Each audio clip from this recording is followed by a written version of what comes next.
Intro. What's up, guys? Welcome to the TCGScrubs podcast, episode 100. I'm kind of surprised we actually made it to 100 episodes. Actually, earlier today, I was on my phone. I was like going through, like, okay, 1, 2, 3. Like, we didn't skip any, right? Because I'm the one who numbers these, and I already messed up once. But, yeah, no, we're good. This is episode 100. Now, I'm putting Colin in charge because he set all this up and special guests and everything. So, Colin. Yeah, so this is going to be sort of a fun, we'll see how this goes type of thing. Oh, I forgot to leave the chat. Are they normally not fun? Just that there is a very serious meta discussions. As you can see, we have special guests here. We got Ryan Miles with, what was your channel name again? Ryan F. and Miles. Ryan F. Miles. I read. Wasn't it something else before? It was Captain Zay. It was like my gamer tag, but then I won Worlds, and I'm like, my name's a brand now more than Captain Zay is. So let's roll with it. And obviously we got Jeff as well. Of I always mispronounce it. How do you say Tenshoku? it? Tenshoku Game. Nailed it. Tenshoku Alternate Souls X game that I played for a while there. So yeah, it's our 100th podcast. We're if it's a little bit back and forth janky, it's because we'll be going sort of reading the chat here from Twitch and YouTube, and no, we're not drinking this time. I guess Joey could be if he wants to. I forgot. I have a bottle of wine over there that I could pop. I'm being a healthy good boy in the new year. This is apple juice. Yeah, I got water. I have a CBD drink. I got Pepsi. I don't have it anyway. This is the least drunk podcast I've ever been on. Yeah, right. We're all healthy and shit over here. 2020 detox. Yeah. If you had hit me up like the last week, then I mean that'd have been a wash. 2020 New Year's resolutions are going strong. Yeah, I guess yesterday was January 1st, so if anyone was drinking yesterday, they're probably all out of it today, wanting to do that. So why not listen to 5 guys talk about children's card games? That sounds great. Yeah, YouTube loves that now. Joey better bring back enough wine for all of us. That's all I'm saying. Yeah. I'm coming back. I can't find my bottle opener. Just smash it on the table. You're drinking the whole thing. Just fight someone with the broken bottle in the background while we're talking. When we start talking about the actual card game and like I say something you disagree with, you're gonna want the bottle open and sharp. So prep it now. Honestly, we're gonna reenact the battling of Faria and Nogus.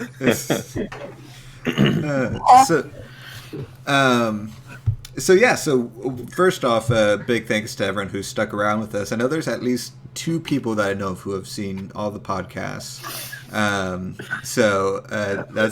That's super awesome of you guys. If anyone else has, I'd be curious. If you've technically seen all 102, let us know. The 2 ones that weren't very good before we changed it.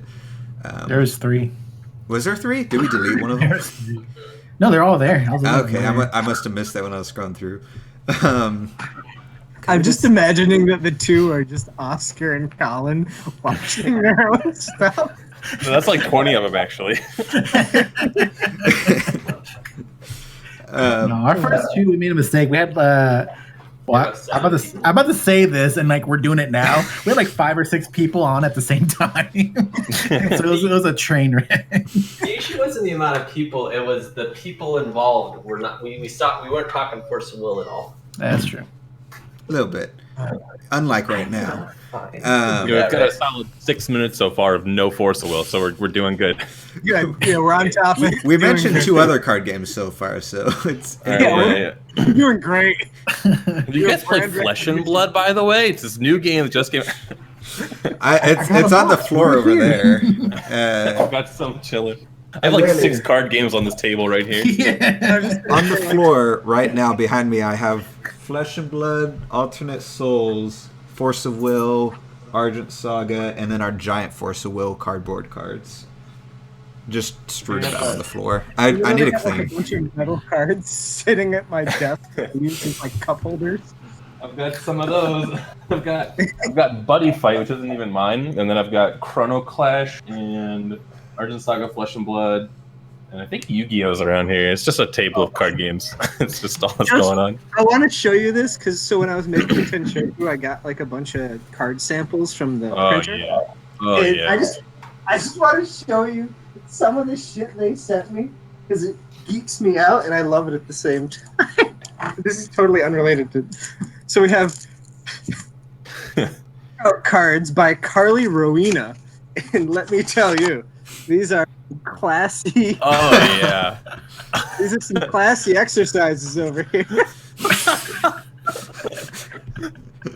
This is what the trading card world really needs. Everyone's coming out with like fantasy and sci-fi, just rehash. We just need like exercise cards, like throw into a game. Just exercise cards, and then going real classy.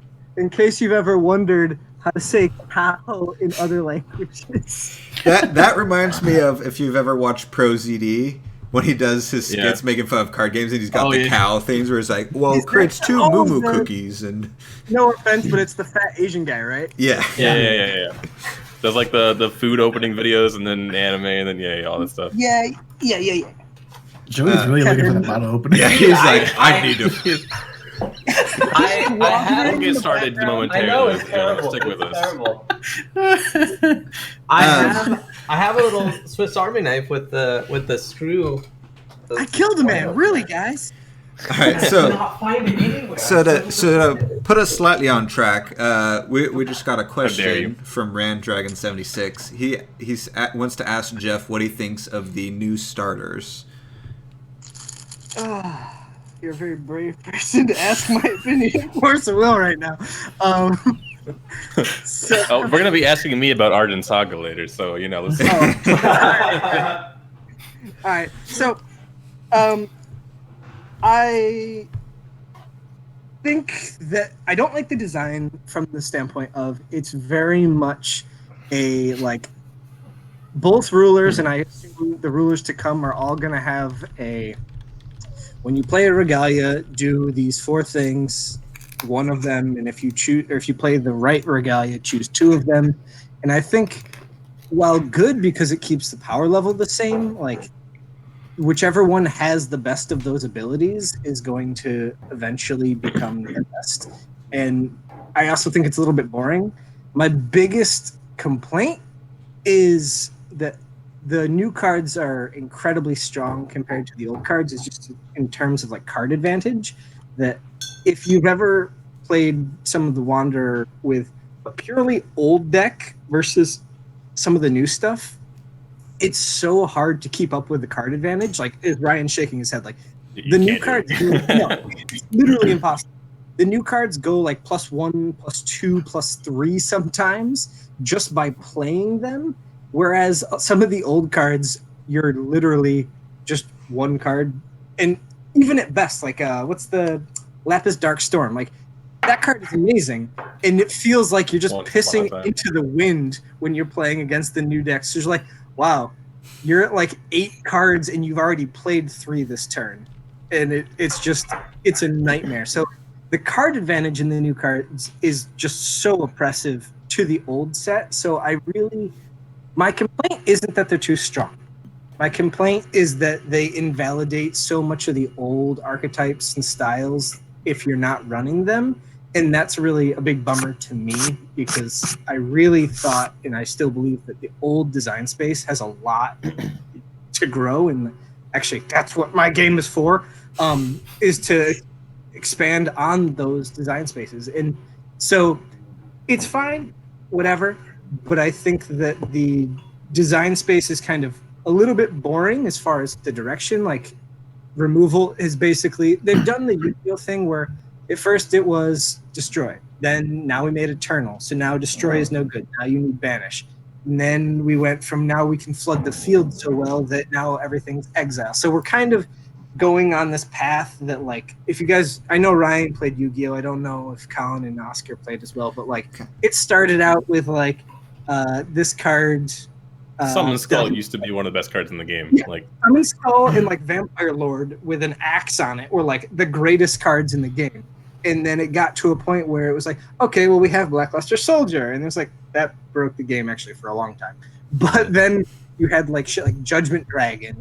It was just like, oh, I'll blow up the field. And then, well, this card can't be destroyed. And then, oh, well, this card doesn't target and it removes it from the game. And you get to a point where are we going to eventually hit this doesn't target, moves it from the field or shuffles it into the deck, blah, blah, blah.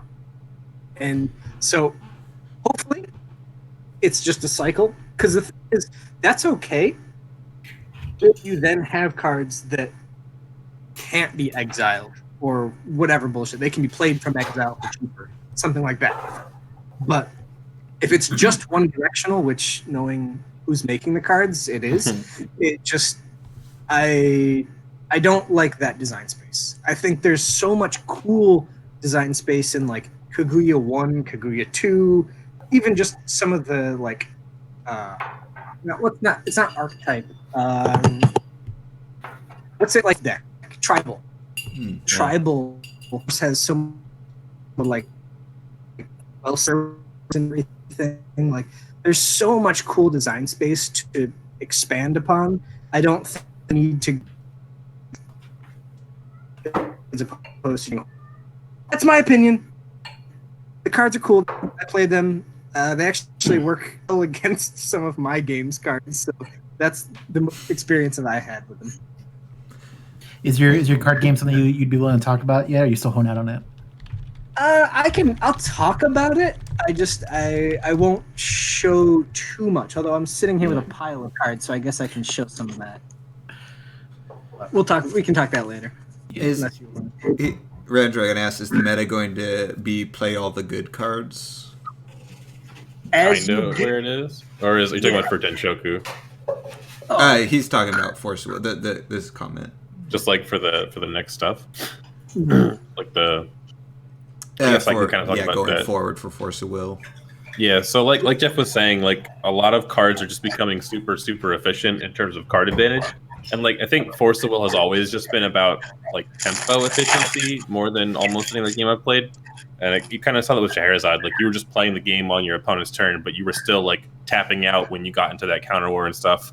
But now like they just unbanned Guinevere and Wanderer because here was this card that was like so good that it was never even a discussion that card would be allowed to come back in Wanderer until now, because it was like released in New Frontiers. And we were like, oh, this card's not even like that great in New Frontiers because Dark Alice exists, because Altar exists, because Return of God. Like there's just more efficient things and like more ways to draw cards and with like the rune deck and everything.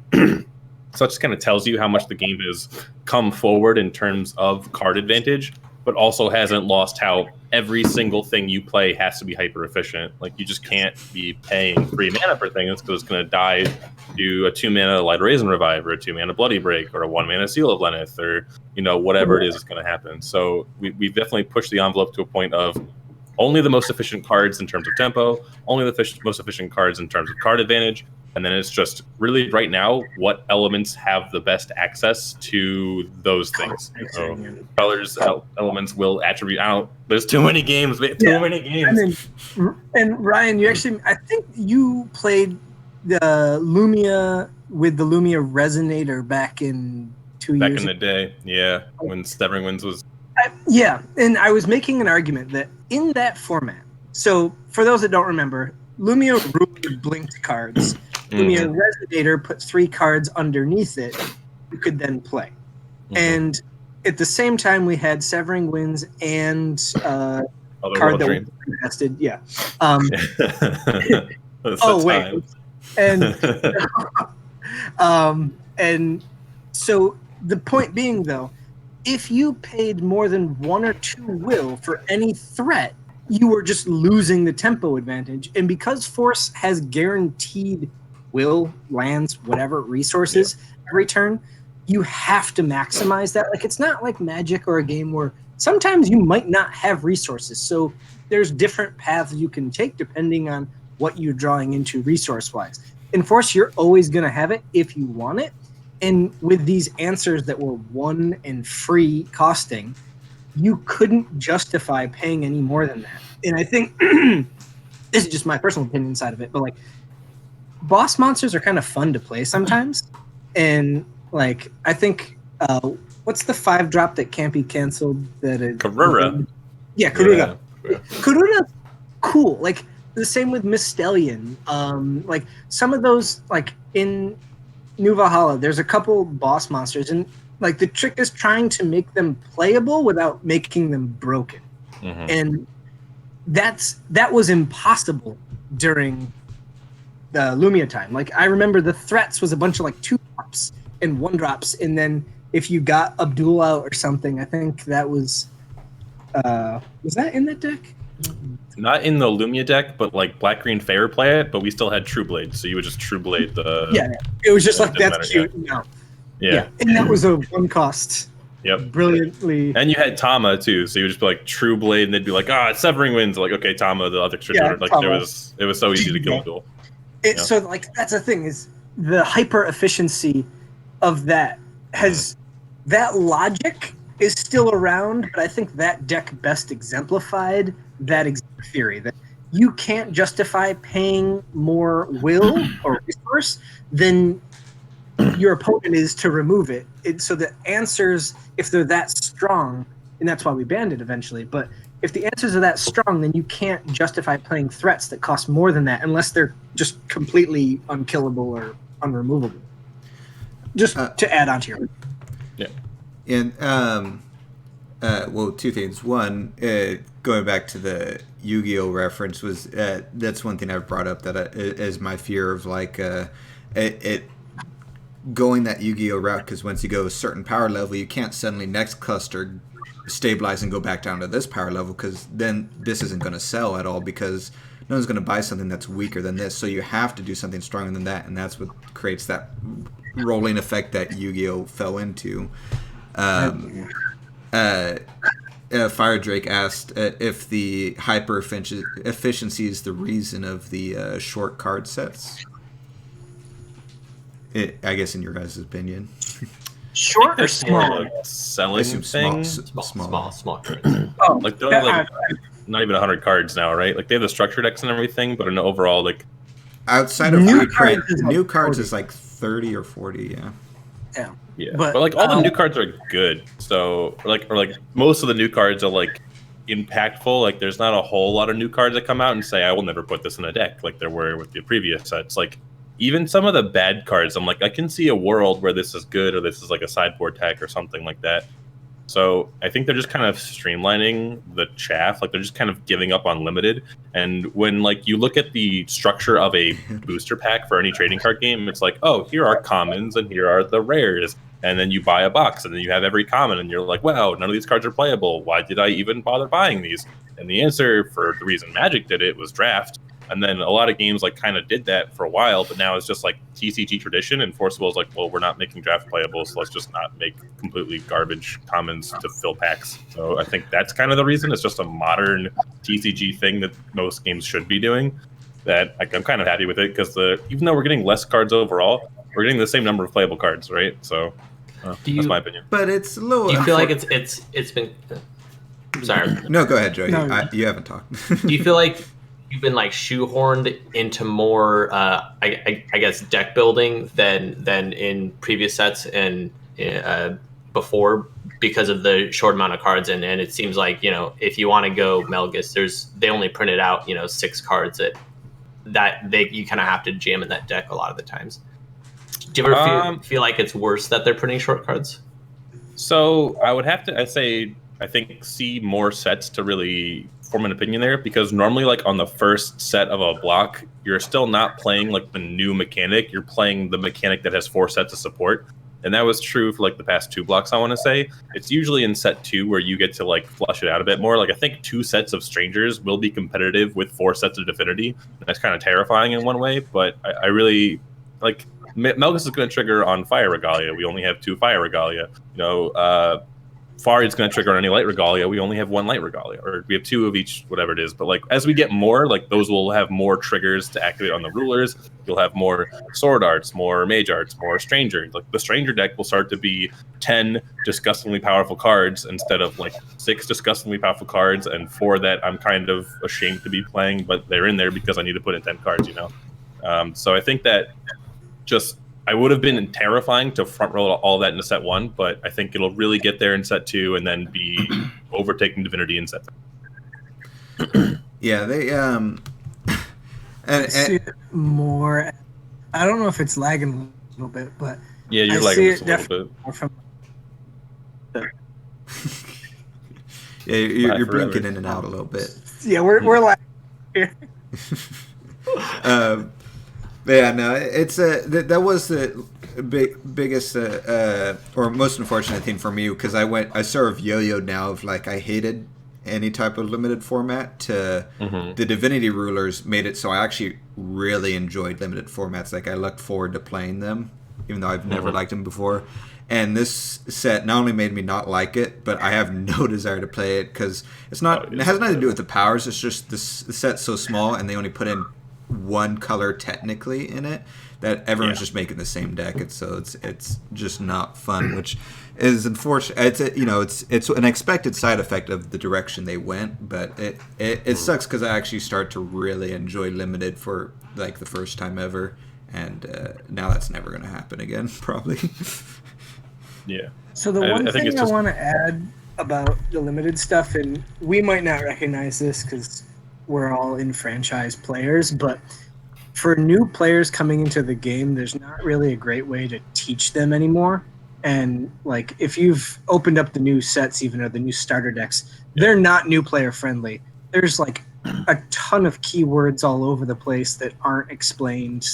I was trying to teach some of my students, and I realized that like they're not even thinking about new player acquisition anymore. It's just retain what we have, because if you tried to teach someone who's not familiar with TCGs using the newest cards or specifically Decisive Battle, holy shit, they'd just be like, this is way too complicated.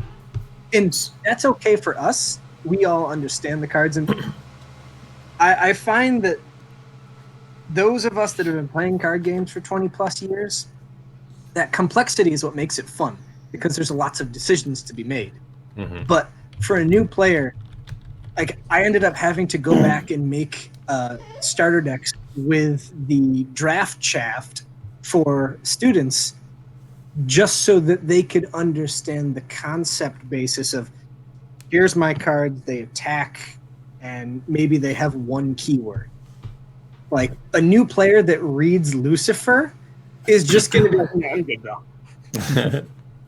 I have, I think, either a counterpoint or maybe something to agree with you, but I've been talking a lot. So if someone else wants to comment on that first, and then I'll say my piece. We had some friends who got the new starter decks about a couple of weeks ago, and we definitely had to kind of guide them through like keywords and what the extra deck was, how many cards or the stranger deck, and how many cards you can have specifically. And they're like, I don't even think it came with a rule book. Well, yeah, because it wasn't even the complexities, but the star decks just straight up don't come with instructions on how to play the new stuff. I think they do. I don't remember. No, they don't. They don't come with any info about the stranger deck or stranger ruling, and any of the brand new mechanics it doesn't have. It just has the old mechanics, including really old stuff like break and stuff like that. It explains all that. To be fair, when we got that, I'm pretty sure it still like has. I know it has Lorenzo's name on there. The one for New Valhalla still had Jordan's name on there because we didn't. But it was like, yeah, sorry, bro. But like that, they pretty much wrote that probably 4 years ago and haven't since. So the rule book is more of a sure, throw it in there. It's probably the same. Which, to be fair, our friends that Joe is talking about did seem to enjoy it. They have played Force of Will before, but they seem to enjoy it. They just had to keep messaging to figure out how to play. But I haven't followed up to see if they're still playing or not. So Ryan, I'll give me your counterpoint, but I'm just one thing I want to add to this. So have your friends that just tried it? They've played Force before. Have they ever played any other card game before? I don't think so. No. Okay. All right, Ryan, go ahead. All right. So I think, like, obviously they're doing like the revisit to the Seven Kings as like a cost saving measure because I don't need to spend as much on art when they're just reusing art from back then. But at the same time, like by doing that, I don't think this is really a push to bring in new players. It's actually to get players who quit back into the game, because when Forcible came out, it was very successful, and then it kind of fall off at like the start of Bahamut, Reflect Refrain, Box, Scheherazade, like every single time, it's just like knocked off more and more of the player base. But I don't think that complexity is really going to bar players from getting back into it. And like my point there is going to be Yu-Gi-Oh! Like Yu-Gi-Oh! Has just gone power creep, but now you need like to read a novel just to know what one card does, and then like look up all the rulings for it. So I don't think we're as bad as Yu-Gi-Oh! And Yu-Gi-Oh! Like over the past 10 years has still been like growing in a player base, and they've gone up and they've gone down, but for the most part, like complexity is not a barrier of entry for players who play card games. So, like, sure, by losing draft, we might not get like your Joe Schmo off the street who likes the anime art. But I think like last year had good limited, and we went from like 150 person GPs down to like 50 person GPs. So I think if their focus now is to be cheap on art and save that, reintroduce some of the characters that people liked from back then, and then also just up the power level of the game, make it a bit more exciting overall, because that's like what higher power level does. I do think there are some problems overall with just like we had said before, where it's, oh, this can't be destroyed, so you remove it from the game, and now every card removed from the game, like that's its own thing. But I think like we are in a fairly good spot to actually bring back older players if the current player base is willing to like just teach people like, hey, you liked Melgus, but like you got bodied by Bahamut. Well, guess what? Melgus is like really good right now. Or you like Priscia, you like Valentina. And I think it's like especially good that like Melgus and Faria are just like garbage tier. Nobody cares about them. The real boys are Priscia and Valentina. And in set 2, when strangers, in my opinion, are set to overtake Divinity or at least catch up in power level, like that's when they're coming out. Like this might be closet genius.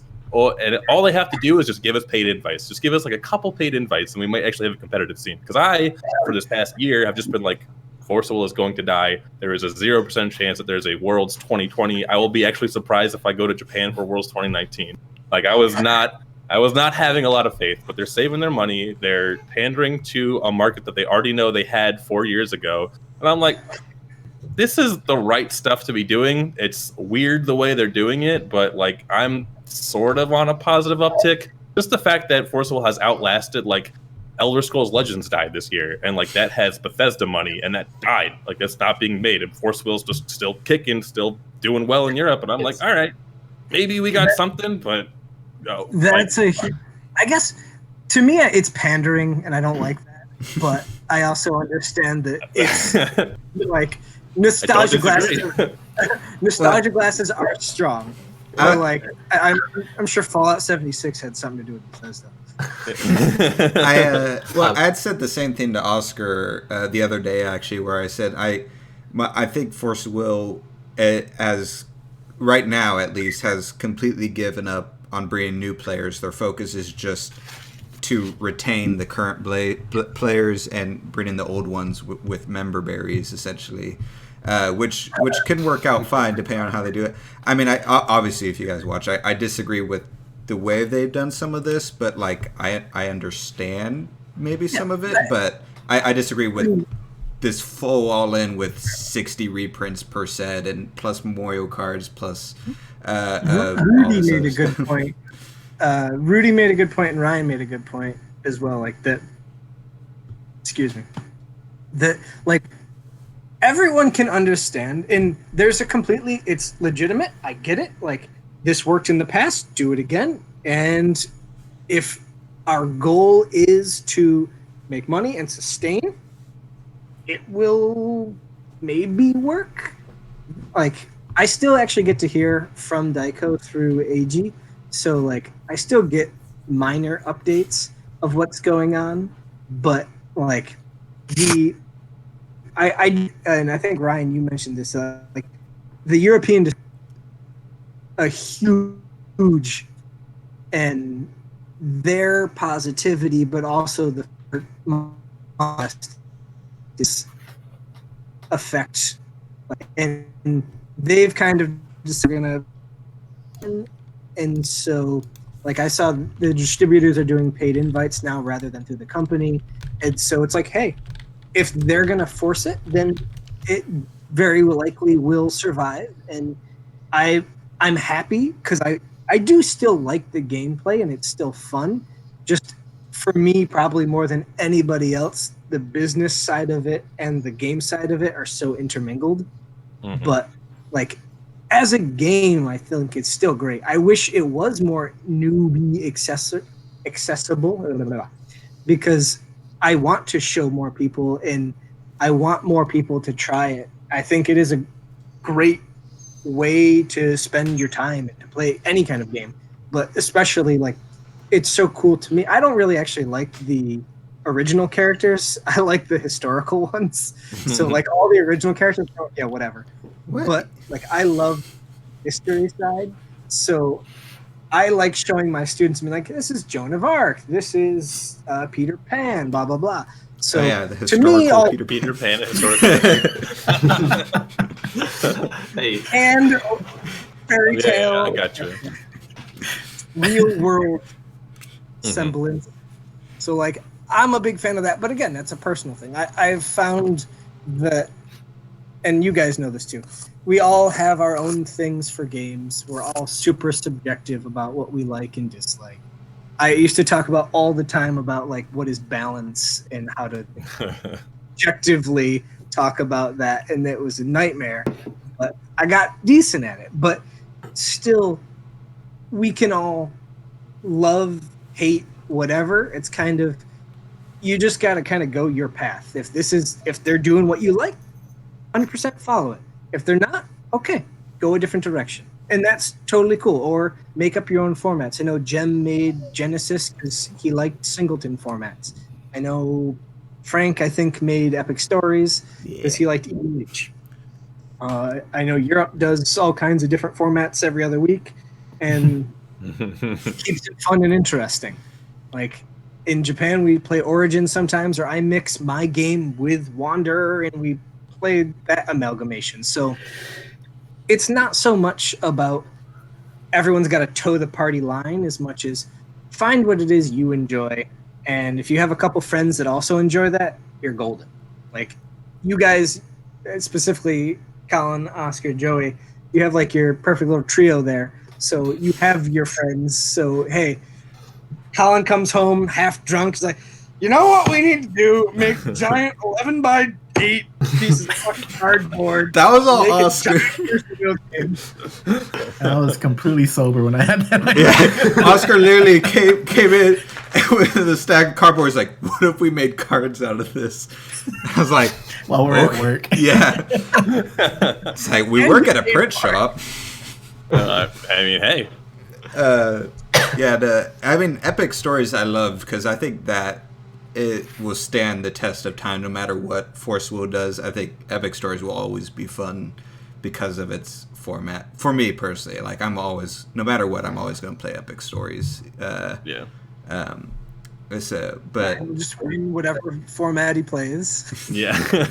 Epic Stories got hard, man. Divinity is so good in that format. Like, God, it makes it way easier to discard your opponent's hand. I'm so Divinity is- like, I don't think I don't play I've played singleton since formats because I can't remember 40 different card names. Yeah. 60. we haven't played any since Divinity Rulers really.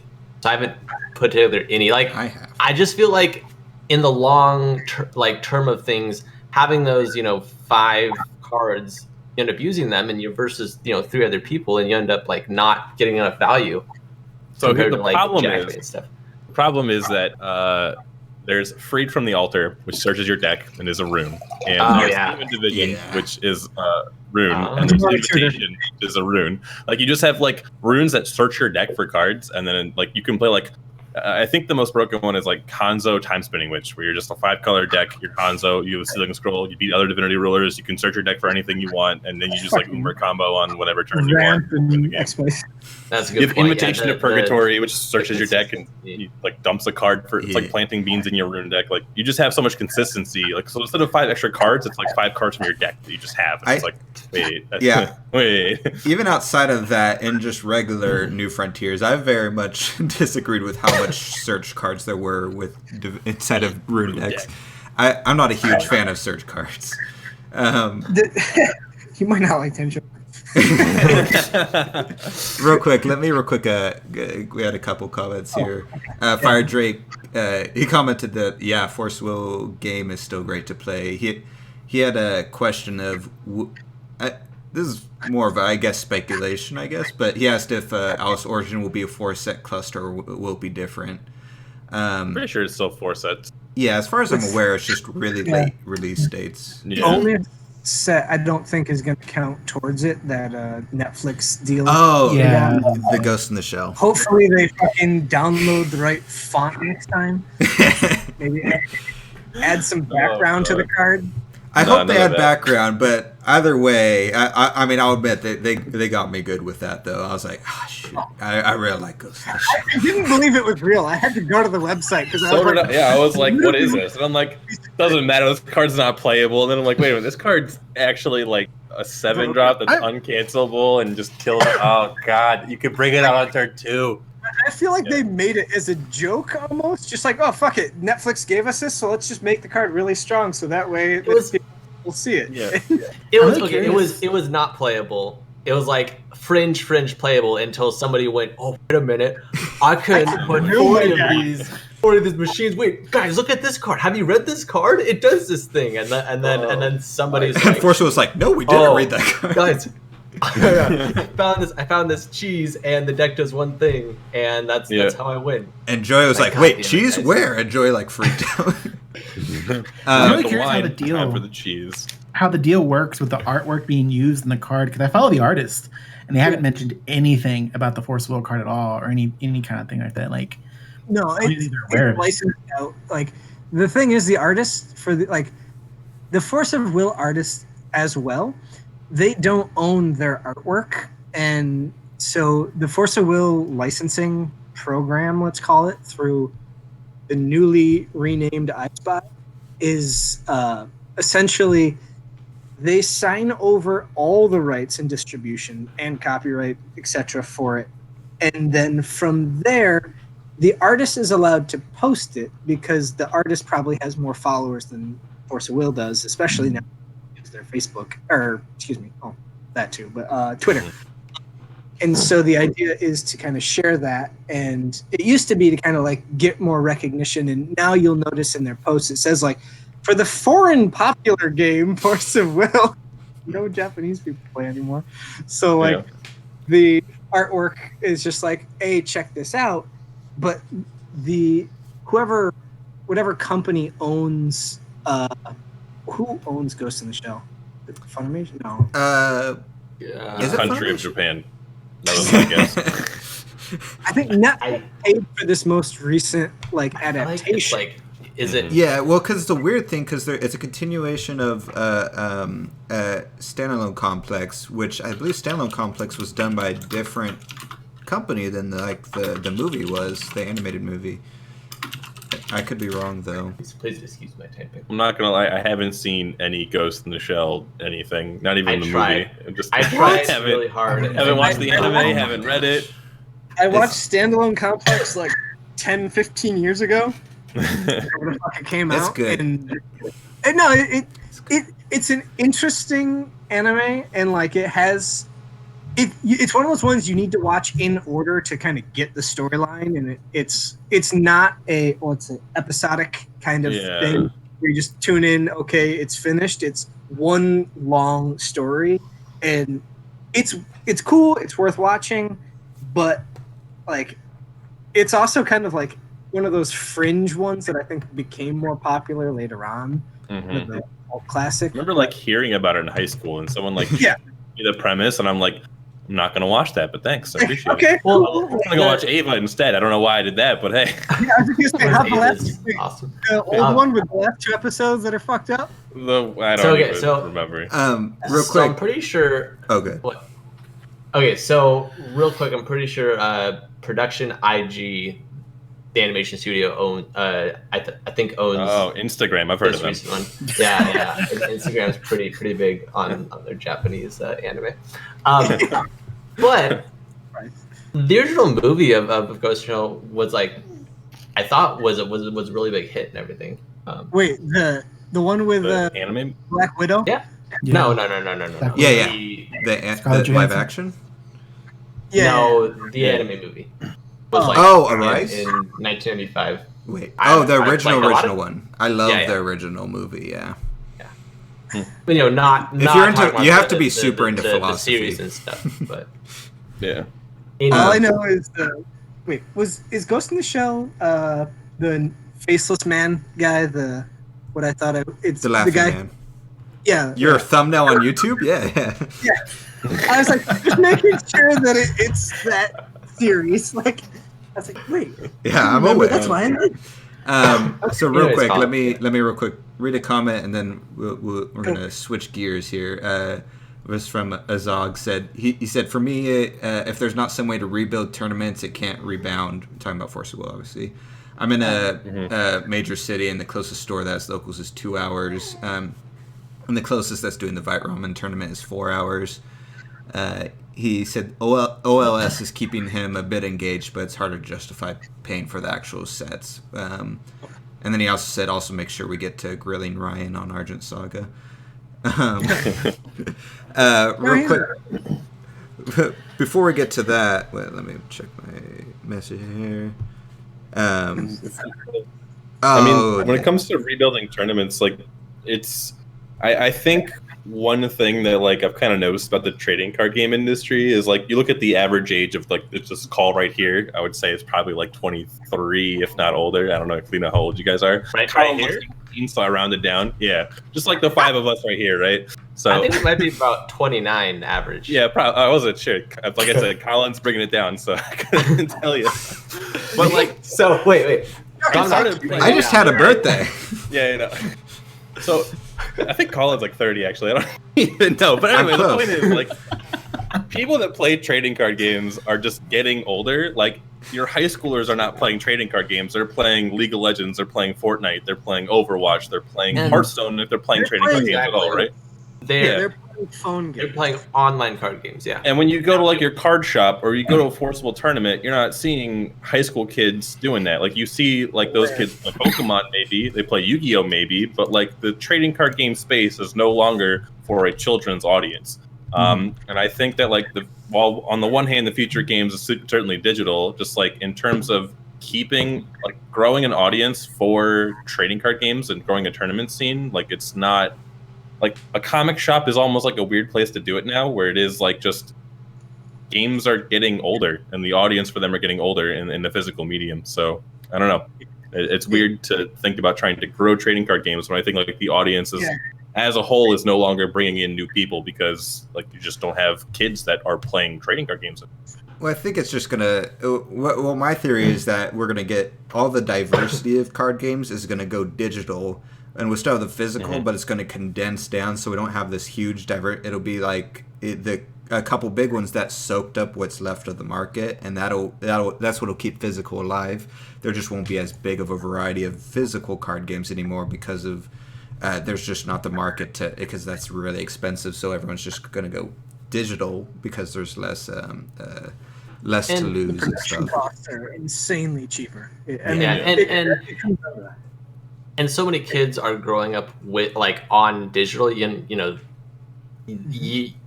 Parents give their kids their iPads and stuff when they're 5 and 6 and 7, and so it's on YouTube. And so if like it's such an easier barrier of entry to like jump onto Hearthstone or jump into Magic now, it's like it's a better way for them to capture new players, but it's not like it doesn't keep the spirit of actual paper card games and stuff, but it is probably the better play.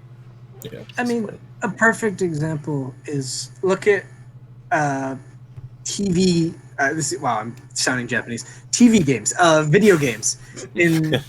I mean, I think, are you guys old enough to have been like functioning adults when the first Halo came out? No, Not Roughly. functioning. we were like. I was a 13s. teenager. Yeah. Yeah. Early Okay, teens, Ryan, maybe. I'm pretty sure Colin's older than me. Wait, how old are you I again? think everybody here is older than Ryan. I'm 27. Oh, wow. I just now became older than you. All right. Anyways, the point being, like, during early Halo, during Smash Melee, during all of that kind of turn of the millennium stuff, it was a huge, like, LAN parties were huge. Like, you would just get together and everybody would just go out. You'd go to like a school, a elementary school on the weekend, and you would have 500 people in the gymnasium playing Smash Brothers. Or you would just, it was like, we had the internet, but it was garbage. And so it was just so much more convenient to go and meet people and to do the thing in real life next to them. And that's for video games. Card games, same thing. Like mid 90s, it was way more. You literally, what are you going to play online? They were just hot trash. Like you could barely play like blackjack. And so go and meet up and all. To me, that's, and I guess this is a big thing, is to me the whole thing about the spirit of card games has very little to do with what game you're playing and the experience of being around the people that you like and that whole experience. So I think that's what's changed, is the emphasis has become on the game itself. And you see that when you log on to play Hearthstone or whatever, you honestly, and even how those games are designed, they're not designed to be overly interactive, because who the fuck cares who you're playing against? It's designed to be pleasing to you. And so you don't do shit on your opponent's turn most of the time, or if you do, it's automatic. All you want to do is play the next game. When you finish a game, you notice in Hearthstone, Shadowverse, any of those, you getting into the next game doesn't take that much time, because the whole thing is play more. Whereas the human element in interaction was super important. And I mean, even Ryan, the highest level of paper magic, highest level Give me a of year, paper, right?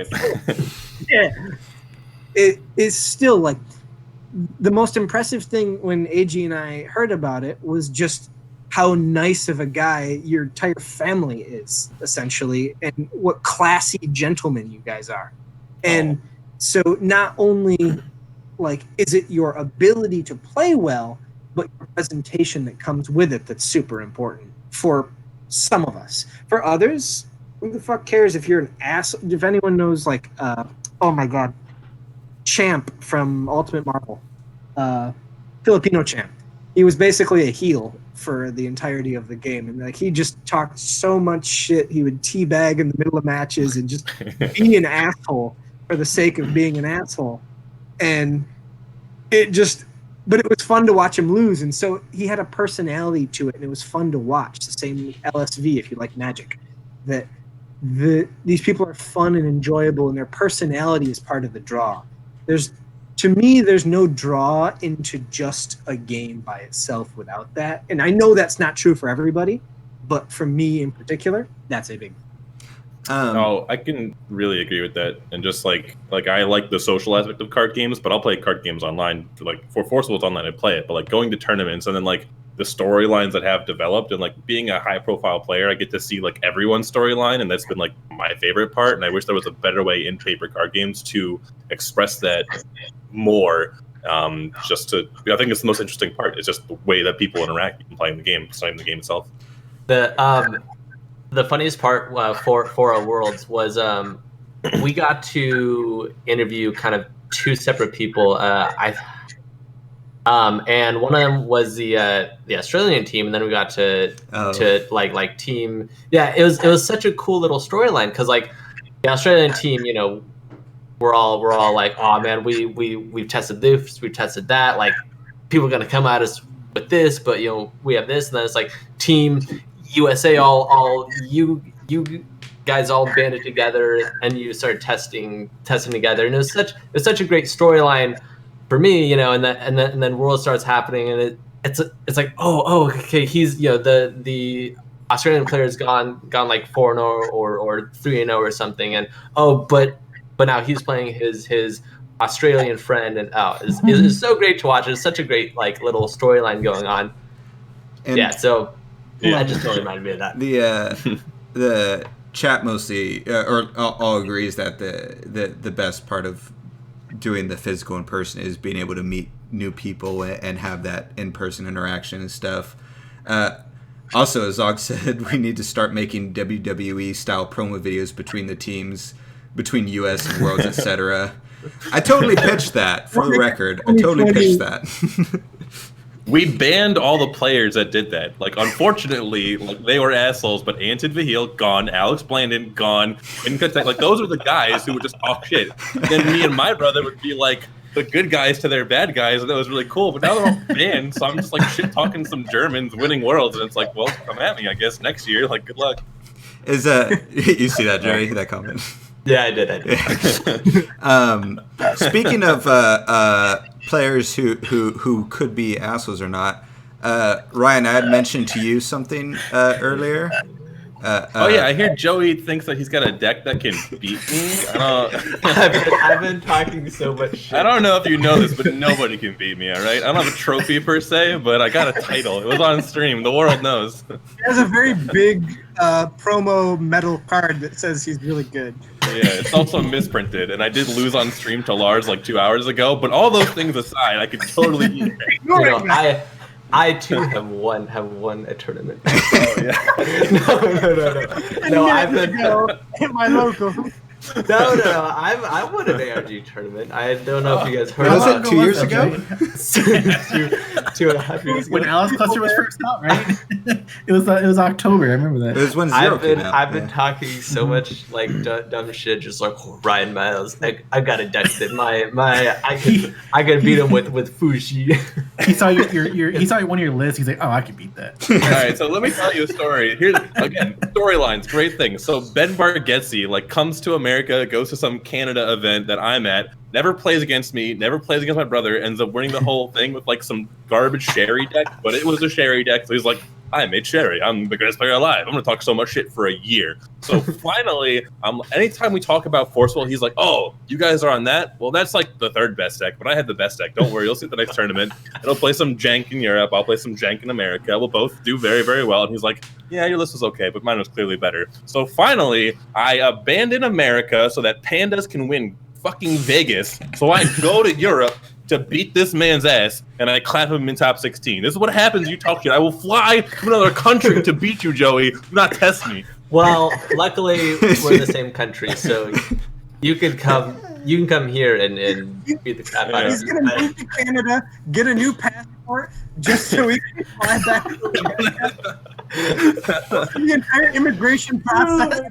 I'm gonna get citizenship in another country just to cross state lines, cross borders to beat you. No, I've been talking on my ass. It's all smoke. But I'm sure that's not what he sounded like earlier. he's backing out of this real slowly. No. Be in a Discord call like 3 days from now. Like, yeah, that whole stream thing. Like, I was just, I'm serious. I could beat him. I'm gonna beat her. Like, in the call. Like, I heard you talking shit. What do you want? That's gonna happen. Fucking go, bro. It's great because we'll be like, oh, what? You want me to message him? He'll probably be down to play against. He's like, no, I don't. I'm pretty busy this week. I got my whole weeks all blocked out. Side tangent. I do think the storylines are probably like the coolest part of still having paper card games. I think that we were talking about how booster packs are almost outdated unless you're drafting specifically. I think like Chrono Clash is one of the games I have here. All that game mechanics aside, it's like basically an LCG. You just like buy 2 products for $60 and you get every card. And you have way more cards than you would need, but you'll be able to like build your own deck out of it. So I think like that kind of style, like it probably doesn't make as much money, I guess, as booster packs. But like if your player base is bigger and you're having more tournaments and you have more accessibility to like have everyone be able to build any deck, and it's not like a cost barrier of entry or an accessibility barrier of entry. I think that's like the future of paper card games, essentially. And if you haven't heard, Tenshoku does that, so you should check out Death Dragon Zoo Game. But that's like You're 100% right, Ryan. That, like, if the goal is to play games, then the LCG model or something like that, like I have to use my game for an example because I don't actually play that many others recently. But like, essentially, the whole point is I just want people to play. I'm not interested in making any money. I literally paid for the game out of pocket. But the idea being, I just want people to have cards and make every deck they can. The reason why I originally really liked Force was you bought so 3 cheap. and you basically had every card to make any deck you wanted. And what I essentially did was I made 1 box, have every card in it, and so you get 3 boxes, and there you go. You have a playset of everything. And that way, it's not even so much an accessibility thing, because it's just, okay, you think about, do I have this card? How much does this card cost? No, and realistically, that model, you can charge a little bit more than necessarily, the production cost is not so bad. It's the shipping that actually makes things expensive. But you do something like that, and boom, now you and your friends can play whatever you want and have a good time doing it. So, I mean, booster packs are literally lotto tickets, which are it's exciting. And like Garfield did a comment about, like, different people find different levels of randomness to be fun. So like some people think chess is really fun. Some people think it's really boring because it's really predictable who's going to win most of the time. You can just check your ELO rating, like, probably.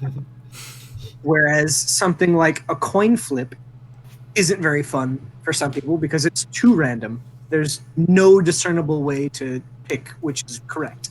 And so that's basically, the lottery is closer to a coin flip times 800 million. But that kind of randomness to some people is fun. And so wherever you fall on that spectrum, that's kind of, some people, you guys know, that feeling of opening a booster pack. That is what card games are to some people. They don't play, they don't do anything, they just, that feeling of opening a pack and maybe I get the expensive rare card, secrets or Ubers or whatever the new expensive cards are. But then, like, for others, I would guess all of us here are more interested in the games than acquiring the cards. And so I'm a deck building fiend. So when Oh, yeah. I open up a box of Chrono Clash and I've got 200 cards to look at just out the box, I'm like, this is what I want out of every game. Yeah. It's just like when Gwent came out, I was like, how much money do I need to spend to get every card in this game so I can play it the way I want to play it? And it's like, oh, well, if you buy this many booster packs, you'll probably get this. And then you can dust these cards to make the cards you want to maybe get like 2 or 3 viable decks. And I'm like, tell me how many dollars I need to give you to get a playset of every card. And it's like, you can't even do that on like half the digital games nowadays. So it's like, thematically draws me more towards physical. Yeah. Like, I used to, when I first started Force, before like they were paying me anything, I was like, you can just give me cards and I'll be happy with it. Yeah. Just give me a playset of everything, because the boxes in Japan are more expensive. Mm-hmm. If you just give me cards, I'll be cool with that. And even afterwards, I was like, if you just give me cards, I'll still help you. But that's I want to play the game. Yeah. That's like my Argent Saga salary right now. Like, I'm still helping them to play testing. I'm still helping them like write the CR and stuff. But I'm like, I understand, like, you guys are on a budget too, and you like hired R&D guys to like replace me. So just like give me a couple boxes, give me some promos. Like, I'm gonna have a good time just playing games, Yep. Yeah. All right. On that, yeah. I'll read some comments here before we pivot again, because there's a lot. Azog said, sad face, now you need 6 boxes to be able to play 2 colors in Force of Will. Fire Drake said LCGs may replace TCGs over the next 5 years. And he said Force of Will could adapt to being an LCG, which it has the model there through Vingolfs technically to do something like that. And Vingolfs are like our most popular sets too, right? I will like, say I love that. It was insane. Without the I don't know if... Oh, you broke up there. What? Yeah. You cut out there, Jeff. Oh, without the TCG model, I don't know if it's financially viable, just because at least the artwork in Force is very, very expensive. No, I can imagine. That's true. Like, and, even, from Argent Saga as well. Yeah, like art is budget. Like, Yeah, yeah. 75% of the budget is art, and like we spent upwards of 75 or 750 to $1 million per like year in artwork alone, and it's just that's brutal. So go ahead. Yeah, sorry. PVT Public said, "Wait, so we just need a trash talk and Ryan will fly out?" He said, "Welcome to New Zealand."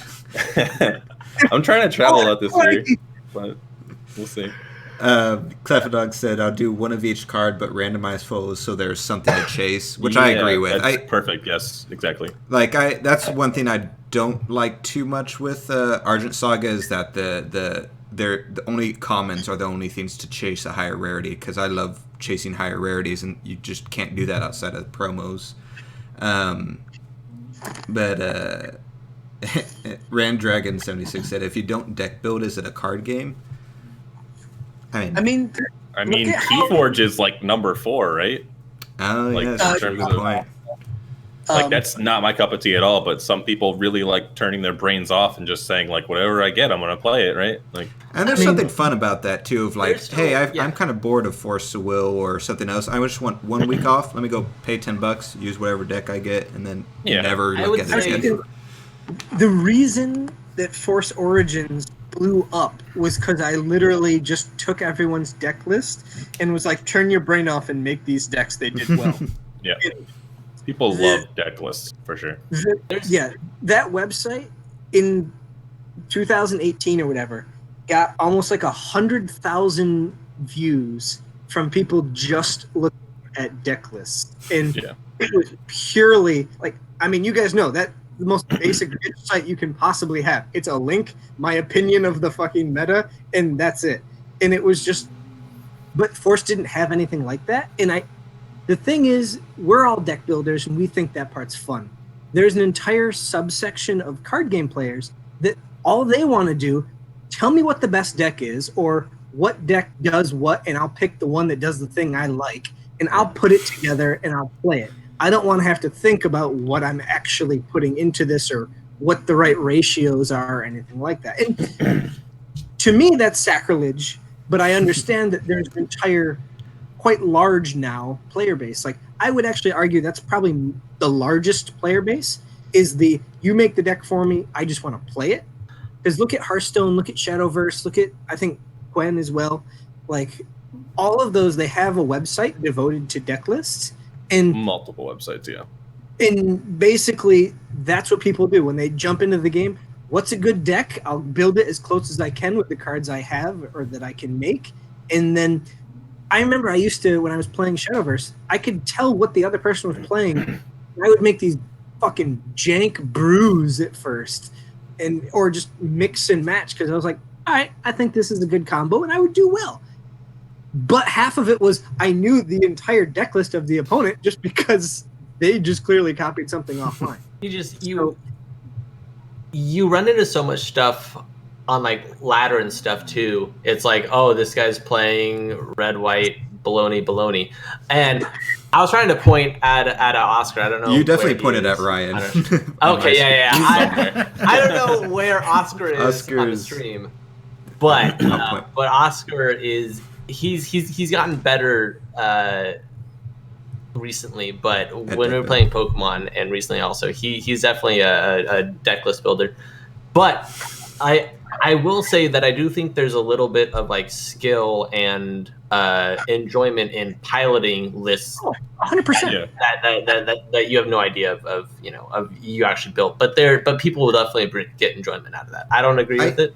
I use the list not to necessarily. I use them as the base, so I usually have a hard time like knowing where to start. So I'll just grab a deck list, play a couple games, and then be like, okay, I know where I'm going now, and then switch out half the deck or whatever. But I have a hard time getting started, so I need like inspiration essentially, because I don't. Yeah. I'm like it's too many cards for me. I actually agree. I just opened up the YouTube. The Clef Dunk guy there just said it's similar to people who have fundamentals in fighting games, and it's exactly true that, like, you know what? I don't need to play every single game. I just need you put the deck together for me, and I'll use my played card games before ability. Okay, this is how this works. That's, like, Ryan can go from playing Force of Will to playing Argent Saga, and his analytical brain still can cross platforms and it still works. And I don't know on like what tier you are, but mentally invested, probably less mentally invested, but at the same time you're able to put forth almost as good results doing the same kind of thing. And Ryan, I know at least you play Smash, so like so it comes out like, even if you haven't played Smash since Melee, if you pick up Ultimate, yes, there are some things that are a little bit different, but if you watch a couple videos, pick up the game, you'll be 90% there kind of thing. Mm-hmm. You don't need to spend the 10 years again relearning everything to have the fundamental stuff. Mm-hmm. And one analogy I like to use. Go ahead. Oh no, go ahead. I was going to switch topics. So you go ahead. Oh, just for like the analogy in chat and like what you were saying is like fighting games. Like I kind of think of it like speedrunning. Like you don't need to be in the lab coming up with new like routes to be a good speedrunner. You just need to execute well. And like the people who have world records aren't the people that are coming up with those routes, but like rarely the world records holders still rely on those people. And I think of trading card games like a very similar way. Like I'm one like there are world record holders that are also like they love that game so much they're in the lab grinding, finding those routes. And I'm one of those players. I build the decks and I can pilot them. But there's nothing wrong with just being a pilot. There's nothing wrong with like just being the executor, and then like you're not in the lab coming up with the deck from the ground up. But like when someone gives you the structure, you can like nitpick those like last 5 or 6 cards and come up with something that you really are going to do well with. I think like Zach Tufford was a player like that. Like when I was on a team with him, like we would like talk about ideas, and the stuff this guy would brew were just like, no offense, Zach, but hot garbage. Like he was not very good at ground upping a deck, and that's like its own skill. But when it came to like, okay, well, here's my like idea that I had, and then like here's like the first 30 cards, and he's like, okay, well, here are the other decks that are good in the meta. So we should play these 5 cards instead of these 5 cards. And I'm like, oh yeah, you're right. Like you're a genius. Now we both go play the deck, and it's like that's just like it's different skills for different people, and there's like no wrong way to do it. But I think like over the past 30 years, however long Magic's been out, like deck building has become streamlined, and you see that in digital games especially, where there's data mining going on MTG Arena, on Hearthstone, on Shadowverse. Like it's not just, oh, here are the decks that are at the top of the ladder, or here are the decks that are winning tournaments. It's here's the like percentage of players like between legend and this legend, between rank 1 and rank 5. Like it's very specific what every single person is playing, and it's just accessible at the touch of your fingers, and you just have it. So yeah, it's changed a lot. One last thing, and then I'll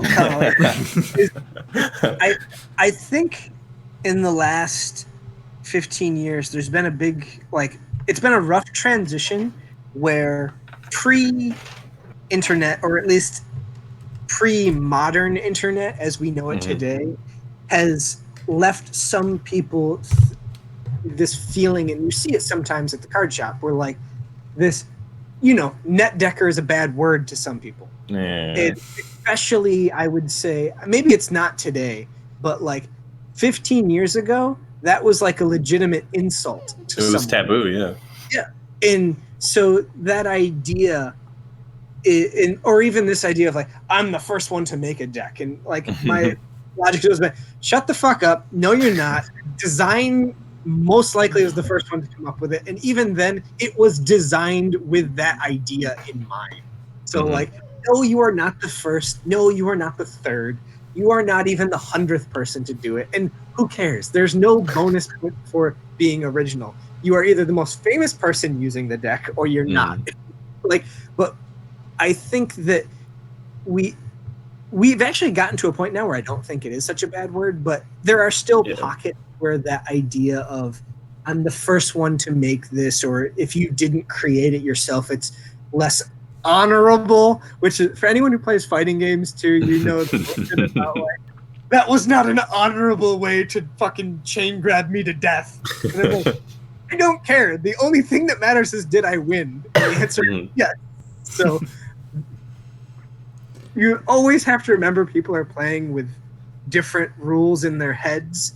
Like, I know, Ryan, you at one point played competitive Smash, and like, if you've ever played against a scrub in Smash Brothers, you know that if you edge guard someone, they're like, "You didn't let me back to the stage. How could you?" Like, The game is to take you off the stage. Why would I do that? I played at college, and like the first couple years of college, I was like the only like decent Smash player. And people would be like, "Oh, why are you like jumping off the stage to kill me?" And I'm like, "Well, because now you're dead, and I got back." Like, oh, but let me get back and then fight. It's like this isn't Tekken. But then like by my senior year, people were wobbling me, and that was all they could do. Like they weren't good at anything else, but they could wobble me. And I'm like, I had to try now. Like, but I still won. But it's just like it's weird, just like the progression of how people play. Yeah. See, I've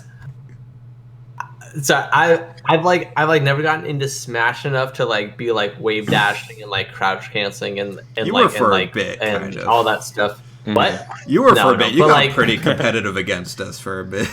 No. But I could never like do the actual fancy stuff, which is like wave dashing and Z canceling and all that nonsense. But I always just like did other like more easy stuff. But like there's a certain level of like how much you need to get into a game and how much you need to like tone down your skill level. I realize that we're talking about Smash now, which I should get much into. But hold on, I did have a point about like net decking and stuff, and I think there's a certain appeal to being the first person to actually think of stuff and actually have your name attributed to stuff like that. Like it's like I'm trying to think of like maybe Force Will stuff or stuff like that, but all I think about is a Smash and the Ken combo. And it's like, oh, you play Marth and you forward air people and then you down smash them and you spike them down. And it's like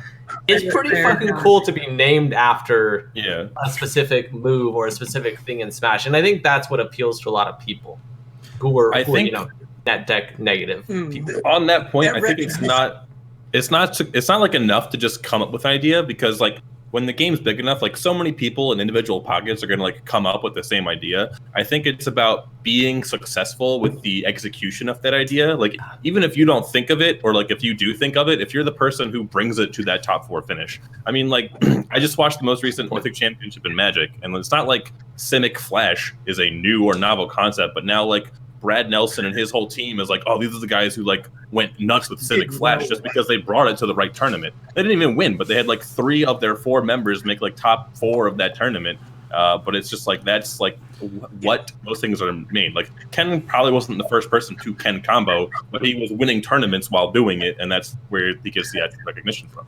Yeah, it's funny. Like that was becoming super famous. Like this is like 2011, I think. Yeah, and like people knew that Squadron Hawk was good and Jace was good and you had swords and shit, but it was just Channel Fireball happened to bring that deck to the GP and just bodied the top 8, and it was just like, oh yeah. So they kind of came attributed with it, even if they weren't. And exactly what we talked about before. Not who creates something, unless that people go out of their way to kind of find it, and it's something that really is like, yeah, you know what? If you can create a chemical or something that is way outside the realm of normal like creation, then yeah, it kind of no one's going to be on your doorstep for a while. But otherwise, it's going to come down in games at least to who can execute it at a competitive level and show off that technique in such a way. Like Ken was famous for the Ken combo because even to this day, it's still super effective. It's still really good. And he was doing it in like 2003 when the rest of us were like, I can throw boomerang. Yeah. Anyways, all right, Kyle, move us on. New topic. What's the next? Well, the cool segue is gone now. All right. Oh, my bad. It was funny though because this is my chance, and as alluded to in chat, I did create the Zero Bomb as far as I'm concerned, and when we top one, I even had I think referencing it back in the day. I felt pretty fucking good about that. So what is the Zero Bomb? I don't even know what this is. Not to steal your thunder. I don't know. Okay, it was Zero Regalia. That's all it was. Oh, okay. No. It was above that. It was a good deck though. Was this the white-red zero that like popped up at National? Okay, no. It was like mid-shelf cheese. I don't know if it's top It shelf was cheese. top shelf cheese. Levantines and shit, wasn't it? Yeah. It was 0 about like. Joey figured out that if you put a lot of most regalia in for 0 cost If and you- Percival, No, it makes stuff good. Listen. If you have 0 and you have Levantine and you have the flying regalia, she is unblockable. Yep. Yeah, and then you just have to deal 4,000 damage, and then you win. As opposed to Valentina, who just... Oh, yeah, this was like a Valentina's thing. blockable. In like Fox format, this was a thing where like at Nationals, like the night before the actual tournament, like Bevan and Alex like come to me like, guys, you can't play Fox. Like this deck just claps Fox. I'm like, well, nothing claps Fox. Like you read this card, right? And they're like, no, like, it's 0. You play Levantine. You've got like it flies. You play red white. You like have thunders, and you just burn them out. They can't gain enough life with Vomit or anything. And I'm like, all right. This was when stealth. Hey, Okay. Mikaeus was like stealth. Mikaeus, Machines, and Feet-Seeing Wyber Turbo. Whoa, were like the top 3 deck. I remember. And I smashed my ARGs with it. Just saying. Nice. All right. Well, only because you did. If it's before Fox came out, good job. There was a, for Fox. to be fair, there was a huge I do counter wanna to just his clarify. deck, and he just didn't play him in top 8. He got super lucky. Just to like clarify though, like Black Moonbeam was legal and Barrier of Shadows was legal, right? I sideboarded a Heavenly Gust to take care of those, and I had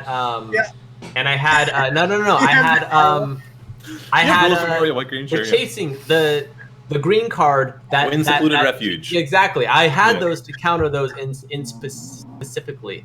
And You it did still, just remind me that Heavenly Wind Gust Secluded- existed, so doesn't Heavenly that like Gust- also beat you? Like Yeah. Heavenly Gust your Wind Secluded, yes, all your regalia, but I dropped my Regalia at the specific time to dodge with to like do all the that makes sense. that's kind of. I mean, All right. look, it was a very cheese deck. That's the whole point of it, though. Joey, I have a question. I have one question, Joey. Joey Does it Zero still have Bomb. it built? Is it still built? Yeah, You have it? I still got it in my actual cards, I think. He's literally the football yeah, player yeah, that yeah. won that trophy in high school and now is 30 and like won't be quiet about it. like Death Scythe fucked it pretty well too. But that's why I decided in Heavenly Gust and stuff. I was like Death Scythe. I'm Death giving Scythe you or this like moment. This is the fame I actually like want. Like I was that kind of like guy in Yu-Gi-Oh. Like I was just the scrap guy, just played that one deck. And now in Force of Will, like when I like got my first Grand Prix, I'm like, yeah, I had this like sick, nasty, like next level Galaxy Brain like Necroland deck. It's just like it beat all the other Necroland decks. It was a mirror breaker. It was like I won a tournament. It was like my favorite moment. And now I'm just like really good at Force of Will. So like no specific instance of my career is ever highlighted. I'm just like that good player. Like yeah. Flatline. Yeah, I'm like- like, oh man, all my cool moments like that are just washed away. But you wish you were known.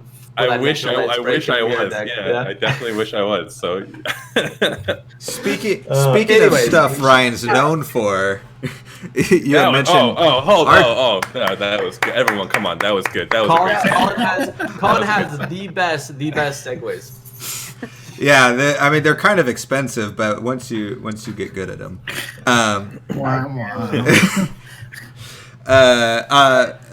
you had mentioned Argent Saga, right? Was there something specific first off that you wanted to discuss with Argent Saga? We have a tournament coming up this weekend. We do, yes. That I'll be commentating at if anyone will be watching. Oh, the stream. awesome! Heck yeah. Nah, I don't really have too much to talk about. Like, I'm kind of in the same position with Argent Saga that I think Jeff is with Force Will. Like, there are some things that I disagree with, and I still like the game. I still enjoy it, and I'm still going to support it, and I'm still like helping out where I can. It's just not something I don't want to continue to be a part of. But like, I think like I'm still going to talk well of the game, and I'm interested to see like what you guys think about like the tournament that's coming up. Like, talk to me about Repro Bloom because I helped make that card and I signed off on it. So let's go. Yeah, you wait. Didn't you help with the mutation as well? Yeah, Repro Bloom. That's this mutation. Oh, Mutation yeah, 002, Repro Bloom is the full. Yeah. No, set 2 was like the first project I worked on design wise. So like I play tested everything in that set and said, "Yep, this is fine." So I still stand by that. I have no bearing on Argent Saga or any meta discussions, but I'm interested in like as a design perspective. Mm-hmm. I guess my question / musings are like, do you feel like now you understand like the difference between design and putting your product out to like 1,000 people to actually break like the cards and stuff? Like, yes. Is that something it's like that when you changed? make a video game and you go through the beta and then you release it out and everyone finds these bugs and you're like, well shoot, I thought I tested it good. So like you look at Magic the Gathering and you look at their 2019 and you say, how did you guys print Hogak? And then you say, how did you guys print Field of Dead?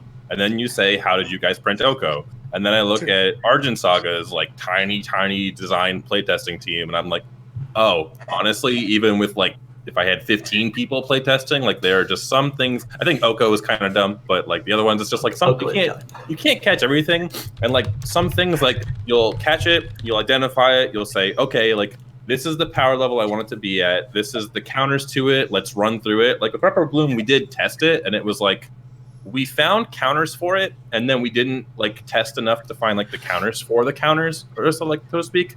So like maybe in testing, like they find a counter to Oko and they play test it, and like, okay, you're just killing with this on this turn, and then it turns out like the play testers are playing the card differently from normal players. Like when you release a game to like it's a play tester's 8 hours a day job to play test. It is a player's like hobby, which may be like more than 40 hours a week to try and break that game. Like, and it is hundreds of people's it is hobbies. like on a massive scale. So like Ryan knows this more than you guys know. So when I was doing Force, I actually had a private Untapped server that we could use to test stuff, and like that was for very late developmental testing stuff, but the concept was still there. And what you don't realize is the multiplicativeness of it, that if you have 1,000 players playing for 1 hour, that's still more than your entire team doing a regular full 8-hour work week can test. And there is fatigue in that. And with 1,000 different people, you have 1,000 different directions that they're looking at it in. And so while you do exactly what you said, the best that you can, legitimately, I think the strongest argument, and now that I've spent 10 months making a game as well, like, and I found lots of broken shit in my own game. I was play testing with a buddy, and it's like, I found an infinite. And so I literally went home and I was like, okay, fixing that. But the play testing is iterative throughout the entire process, and I know how for Argent Saga, and for set 2, you're cutting out. I can assume the. It's one of those things where, at least in my philosophy, and I think Argent did well at this, is that whenever you make a threat, you have to make an answer to that threat, and you do it, you design it, you put the playlist together, and you're like, okay, I'm going to make a deck that does this thing really well, and I'm going to make a deck that counters that really well, and you're like, okay, it's safe, it works. And you sometimes don't quite get around to the full circle, or you don't completely test out every single card in every situation. And sometimes you're testing, especially with a smaller set, like it's good at first, then additional cards come in later on, and just by way of typing or just by way of what they can, and Magic has found this, and I think it's one of the best things about Magic, is that as long as you have some rules to your effects, so that like they're not, and Yu-Gi-Oh has had this issue come up in the past where old Yu-Gi-Oh cards don't have a once per turn clause on some of their effects, and that has come back to bite them in the ass 20 years later when an effect can be repeated multiple times. In my game in Force, in a couple, Dark Alice Puppet is the famous example of how that trigger, it instantly kills you. because of the drain and the damage. And so putting in little things like that, and I don't know particularly the card that Ryan was talking about. I haven't followed the new stuff in Argent Saga as much, but like creating those clauses kind of protects, future proofs your cards to some extent, but you're always going to miss stuff. But I think, Ryan, now you did Argent Saga for a year or so, right? About 6 months, I would say. Yeah. Okay. Actually, wasn't too long, but when I used to kind of make, so if people don't know, Ryan used to help me with the ban lists, like behind the scenes. Do you understand more? Oh yeah, no. So being a player is one thing. Being a person is a totally different realm. Especially when, like, for me, and I know for you as well, like, I wasn't just, like, playtesting full-time. Like, I was doing community management stuff. I was having meetings. I was like, all right, well, like I am very good at understanding the competitive player, and I'm looking at the game from, like, the top up, like, okay, well, I'm like the competitive guy on the team, right? And obviously, like, Jeff Jones is like doing that, but he's also like managing the creative aspect. And sure, he's a competitive player at heart, but he's really like stretching his creative muscles to make everything fun and interesting for like all types of players. And I was supposed to be like the reigning voice, like, okay, competitively, what can we have? What can we not have?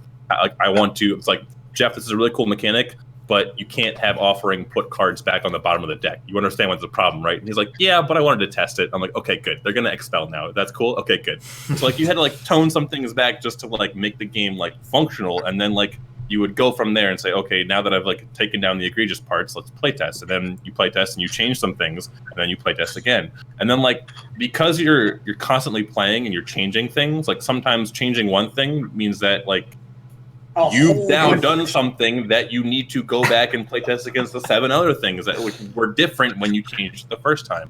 And like, you've got timelines. Like Argent Saga was made in 1 year, so like stuff like that just happens. So I think like when, especially for digital card games where like everything is data mined like immediately, that's even more of a problem. But I think as long as like on the current TCG timeline, you've got to like. Game's going to come out. The set's going to come out. You're going to have a strong deck. For the second event, maybe that deck is now countered. By the third event, maybe the meta is developing somewhere. Maybe like one like almost tier 0 deck comes out, and then a new set comes out. And that's like the ideal way that physical trading card game lifestyles should exist. I think Force of Will was kind of super under-tested, and then you had like me, my brother, the Untitled Gaming, Outer World. Like we were just like playing way too much Force of Will. We were in the lab all the time brewing broken nonsense, and like formats were getting solved I think more quickly than Force of Will themselves ever thought was going to happen. And luckily I think for Argent Saga, like while Repro Bloom is like pretty strong, I think like people are realizing that like, okay, there's counters for it. And I think our failing is really that there are like 2 decks. There are Repro Bloom decks and there are control decks, but like everyone was just like, Repro Bloom is the only deck, you can only play Repro Bloom. And I'm like, really guys? Because I don't think that's correct. Like I know like it's strong, but like one of our goals of set 2 was speed up. There's also a lot of hyperbole. Yeah. Oh. Yes. Oh God. Key players are so good at blowing shit out of proportion. It's insane. I will say that the Argent Saga community is very unique to other communities that I've seen. That's fair. Yeah. One thing I do. Well, it doesn't necessarily mean it's. Like I understand there's counters, but like you said, it's basically those 2 decks. And so my only real problem is decks that make it so you can't do other decks. A perfect example is like Pokemon. I really do not like the weakness mechanic in it because like, okay, the main deck right now when we were playing ran Seismitoad, and I really liked and wanted to play fire decks, but Seismitoad now does double damage to me because I'm just playing a deck that's goes against the meta deck, so it completely shuts out an entire color just completely. And so that was my fear with, like you said. Do you make a gym leader team with all 1 element and then get bot? Anyway, Colin's like, I am an NPC. I am good at this game. Colin's a real life NPC. I was like, well, this scenario backfired on me. He's like, how could I do this? I have had since Pokemon Red to perfect my skills. What is this? My entire ground team has been blown away by a single Gyarados. God, you brought Squirtle? You can't bring Squirtle. You're To be not allowed fair- to bring water. I was saved by the fact that not in playing the original Pokemon games that not all the dragons were fire type, because I just went for the dragons and I didn't care what typing they were. So they just happened to be other types that weren't fire. Otherwise, I would have just gone all fire. So you got Ukake of Ice Beam in the face. Luckily, the Pokemon TCG card game moves are like, hey, grass is great against water, but it doesn't do shit against rock. So don't even worry about that shit. Okay, but One real Brian, quick thing I was gonna say is real quick. It was that one thing I do like from Art and Saga also, because you had mentioned Jeff Jones doing all this stuff, is I think they've done a good job with like the flavor of the cards. Like, hey, this card is this reanimated thing, so when it goes to the graveyard, it comes back to the field. Or like that's the type of stuff I really like, is a flavor that influences with the card's ability. Go ahead, Jay. They do a good design. All right, Joey, what do you got for me? Was there a difference, or like, did you notice a noticeable difference between playtesting an entire set of a card game and like preparing for tournaments in Force of Will, or preparing for, jamming decks constantly? Like, is there a difference between those two design philosophies, or did you go into that looking kind of maybe the same viewpoint of, hey, I want to test the most broken shit, and then I jam like the next most broken deck against that, and that kind of idea, like preparing for tournaments versus designing Right. actual So card game. preparing for tournaments, it's kind of just you're looking for like the single most broken thing, and you're saying, okay, first I build what I think is like doing the dumbest thing, and then I say, okay, what like hard counters is, like if I'm going to build a 40 card deck to beat Perfect Loki, what does that look like? And then what mitigating factors can I put in Perfect Loki to beat that? And then like does Perfect Loki still come out on top 40% of the time against its theoretical hard counter? In playtesting, it's like, okay, what's the best deck? And then like what mechanics of that deck are actually performing the best, and can I look at those cards and tweak them to make like the experience still be good? Is like playing the best deck fun? And then is the counter for that like actually coming out with like a 70% win rate, even if maybe the counter isn't going to be meta popular? And then it's also looking at like the best deck in each element, or like at least in a couple color combinations, right? That like no matter what type of player you are, you're going to have something that is fun in each element. Like when we're designing set 2, you've got Rose Knights and White, and like when Rose Knights started off, they're actually very, very different from what they are right now, and it was kind of adding some more flavor to them. So like there's the blue Rose Knight that gets powered up when there's dudes adjacent to him, and there's the red Rose Knight that does stuff with adjacency, and then the white Rose Knight. And I just wanted to have like adjacent formation and flavorful white stuff going on, and like they're not really the best way to play white, but it is like, okay, we knew that white was good in set 1, so like set 2, we're not going to give them as much power, but they'll give them like a different way to play that like maybe more casual people want to do. So like that was something that we focused on, like that element specifically. And I remember like that was actually like a lot of playtesting. Like none of those cards are like super like stuff to write home about, but like they have design space built into them that there's more interesting things in set 3 or in set 4, stuff like that. And there's just a lot more things to think about, because you really are thinking about the overall fun of a game. Like even if you are playing the most broken deck, if the most broken deck is not fun, like Airgun was in set 1, then people just aren't going to want to play your game.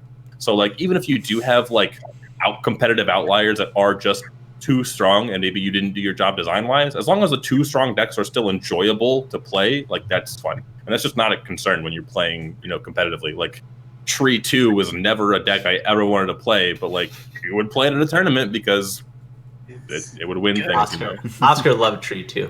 Yeah. So that's like, it's very different things, I would say, but there is that similar factor of like you still need to be able to identify what the best deck is. Like if I wasn't sitting there like, hey guys, I think that black-red is insane, and we should maybe make Granite Gargoyle not as broken as it is right now, then like the game would be different. And like you still needed a person to identify it in the first place. So Ryan, I want to ask, because this is interesting to hear your version of it. Like one of the things that I often did was like I would find whatever archetype, whatever, I wanted to be the baseline for the power level of the game.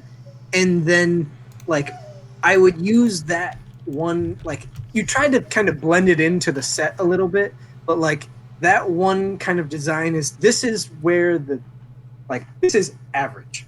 If you want to, like, make something that is noticeably physically weaker so that it has a strong effect or whatever, like, did you identify whatever it was to kind of create a baseline? And I actually found myself going back and adjusting both the baseline a little bit and the other sets as well, because one of the things that you pointed at is a game has to be fun, and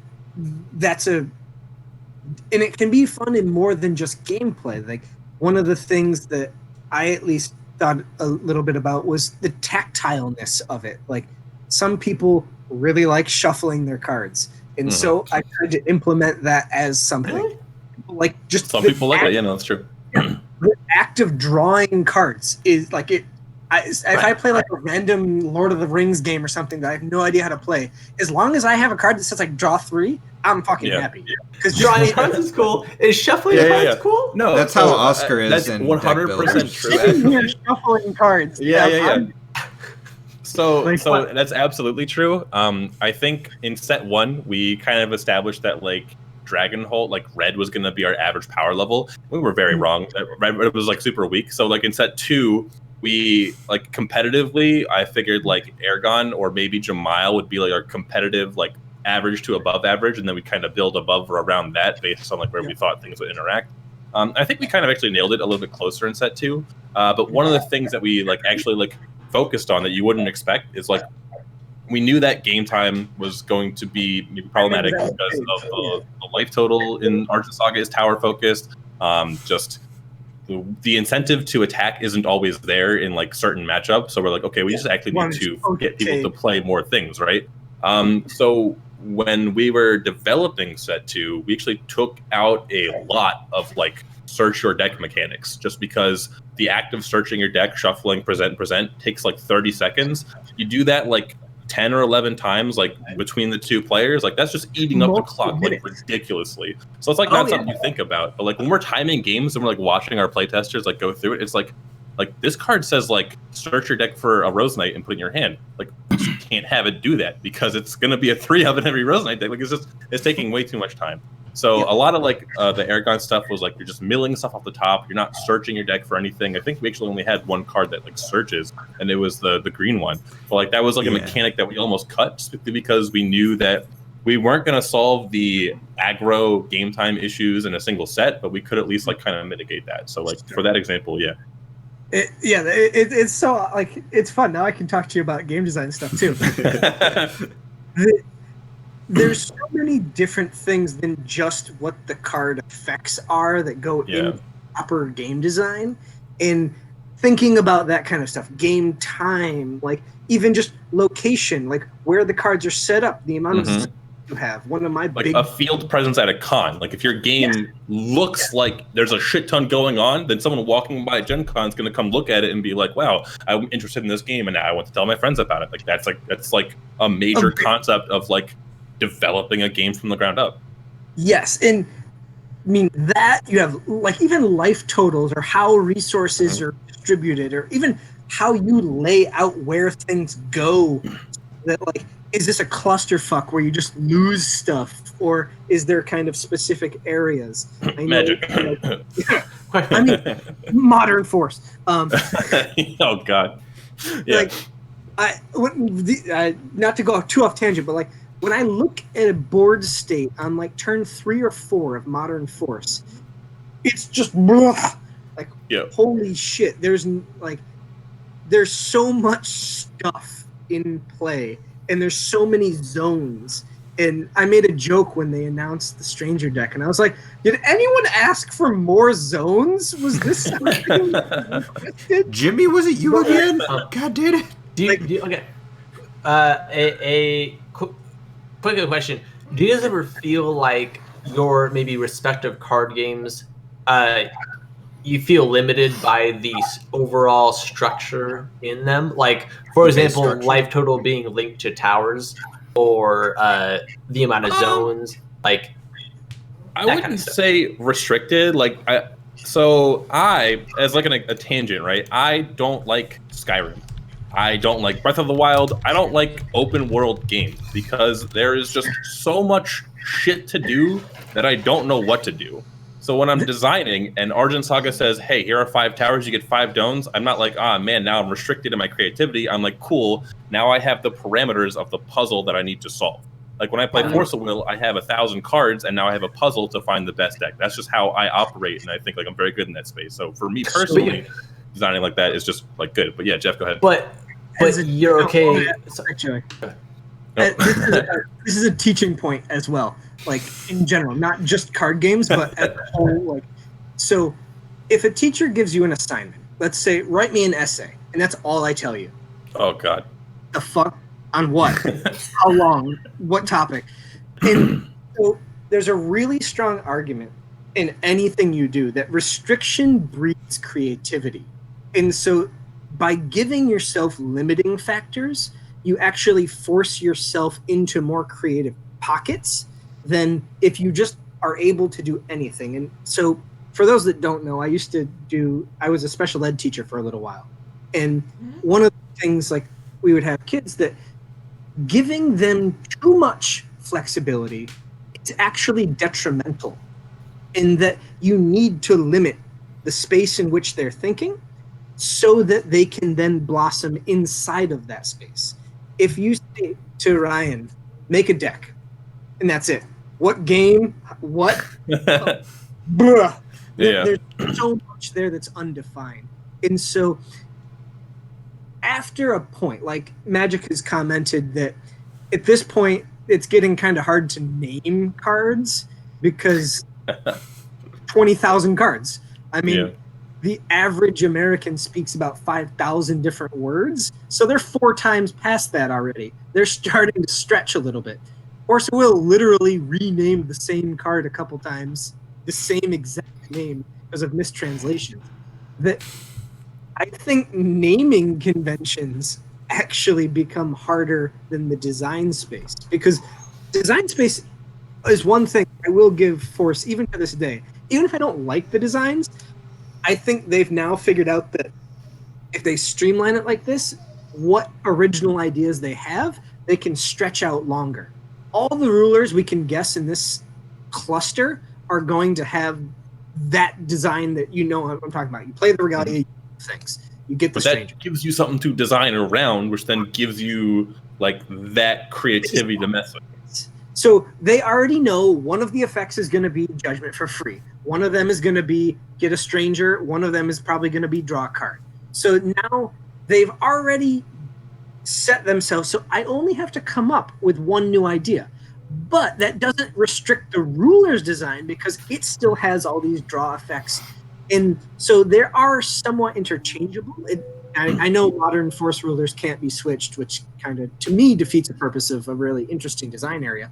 But it still stands to reason that it gives them space to draw out what unique design elements they had. Because if those rulers only had their one unique thing, Melgus only did, 500 damage or a 7-1 this guy, or if they only did that, that'd be okay, but it takes away some of the choices. And so whether it's Force, Argent, Magic, whatever, I think limiting yourself in an individual set is a really good thing, because then you flush out more. I think everyone argues Welser was not flushed out enough.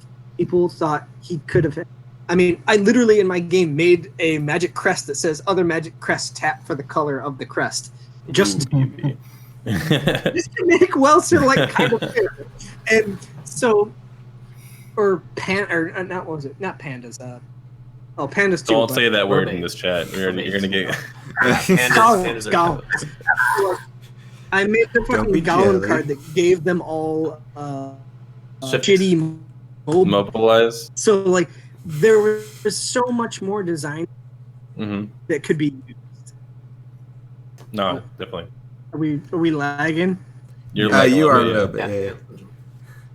But I guess so, those are something else. Oh, yeah. Okay, so yeah, go ahead. We'll close out here with first, Camelo. Oh, Joey had something he wanted to say. No, I had a bunch of stuff I wanted to talk Oh, yeah, you cut him off, Carl. How dare you? No, we're at like the 1 hour 50 mark almost, but Yeah, go quick, Jeff. no, I Me and wanted Jeff to are like very verbose people. So. I know, right? Like so for Jeff, do you feel like the Force of Wills? Do you feel like that's do you feel like they have restricted enough to where your flexibility and creativity is good enough? Like, do you think all those rulers based off of their regalia effects are good enough? And then for Ryan, like, do you feel like Argent Saga's lanes and their towers, like, is that is there a point where it becomes too restrictive? Have you guys ever felt that way? Like, oh, I'm too restricted to 5 lanes. Maybe if they gave me 7 lanes, I'd be okay. Or if they gave me this much, if they gave me a little bit more. Do you guys ever feel like it's too restrictive? I know Jeff said that creativity breeds a lot more, Restrictions and creativity. Yeah. More limitedness breeds more creativity. Do you guys ever feel like you're too restricted to where you can't express yourself enough?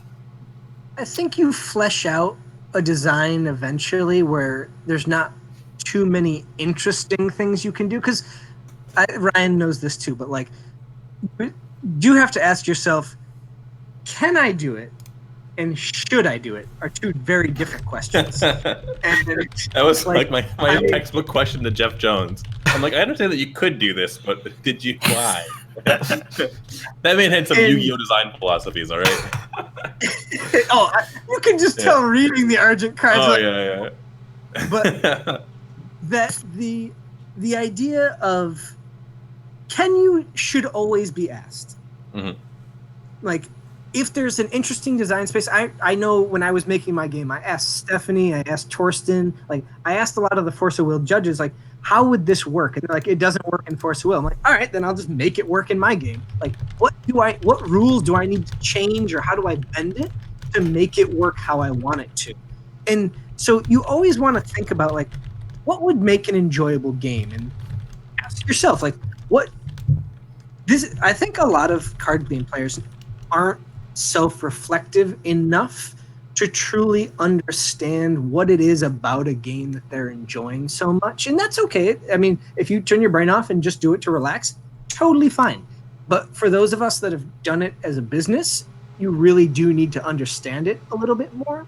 And whether it be like understanding, Yu-Gi-Oh is kind of a famous example of, people always joke that it's broken as shit. It's got a lot of fucking players that love it. So they're doing something right. And actually, when I stopped working at Force, I spent like a month playing Yu-Gi-Oh! And I was just playing online. I was like, what is it about this that's so enjoyable? It's so addictive. And to me, I found that I love having a deck that does something consistently, and there's lots of different paths to do that. But even in a Yu-Gi-Oh! Game, even if you lose the game, you probably saw half of your deck, and so you played. Or you just did nothing and the opponent died 20 minutes in. But that's one of the weaknesses. I would say the good part about Yu-Gi-Oh! More often than not is that even when you lose, you still played the game. And Magic. That's exactly. Magic is a game that one of the most tilting things that can happen in Magic is mana flood or mana screw, where you don't participate in any meaningful decisions. And so one of the things that I focused on for Tenshoku that I really thought was important was, at the bare minimum, even if you lose the game, even if there's a super fast combo or something, as long as you're able to play the game, do what you want to do to some extent. And this is why some people don't like this, but like, I avoided mana ramp, and I have very few true hard counters and no directed discard, because while those things I think are important and they're in the maybe I should have this to answer some things, they took away from people's ability to play and enjoy to some extent. Like, if you think of in Force of Will, the most unpopular cards, not by power level, but sometimes by power level, but by just not fun, has basically been infinite counters in some way or another, mass discard on a level where you're just not able to physically play anything besides, and Force has a ruler to at least alleviate that to some degree,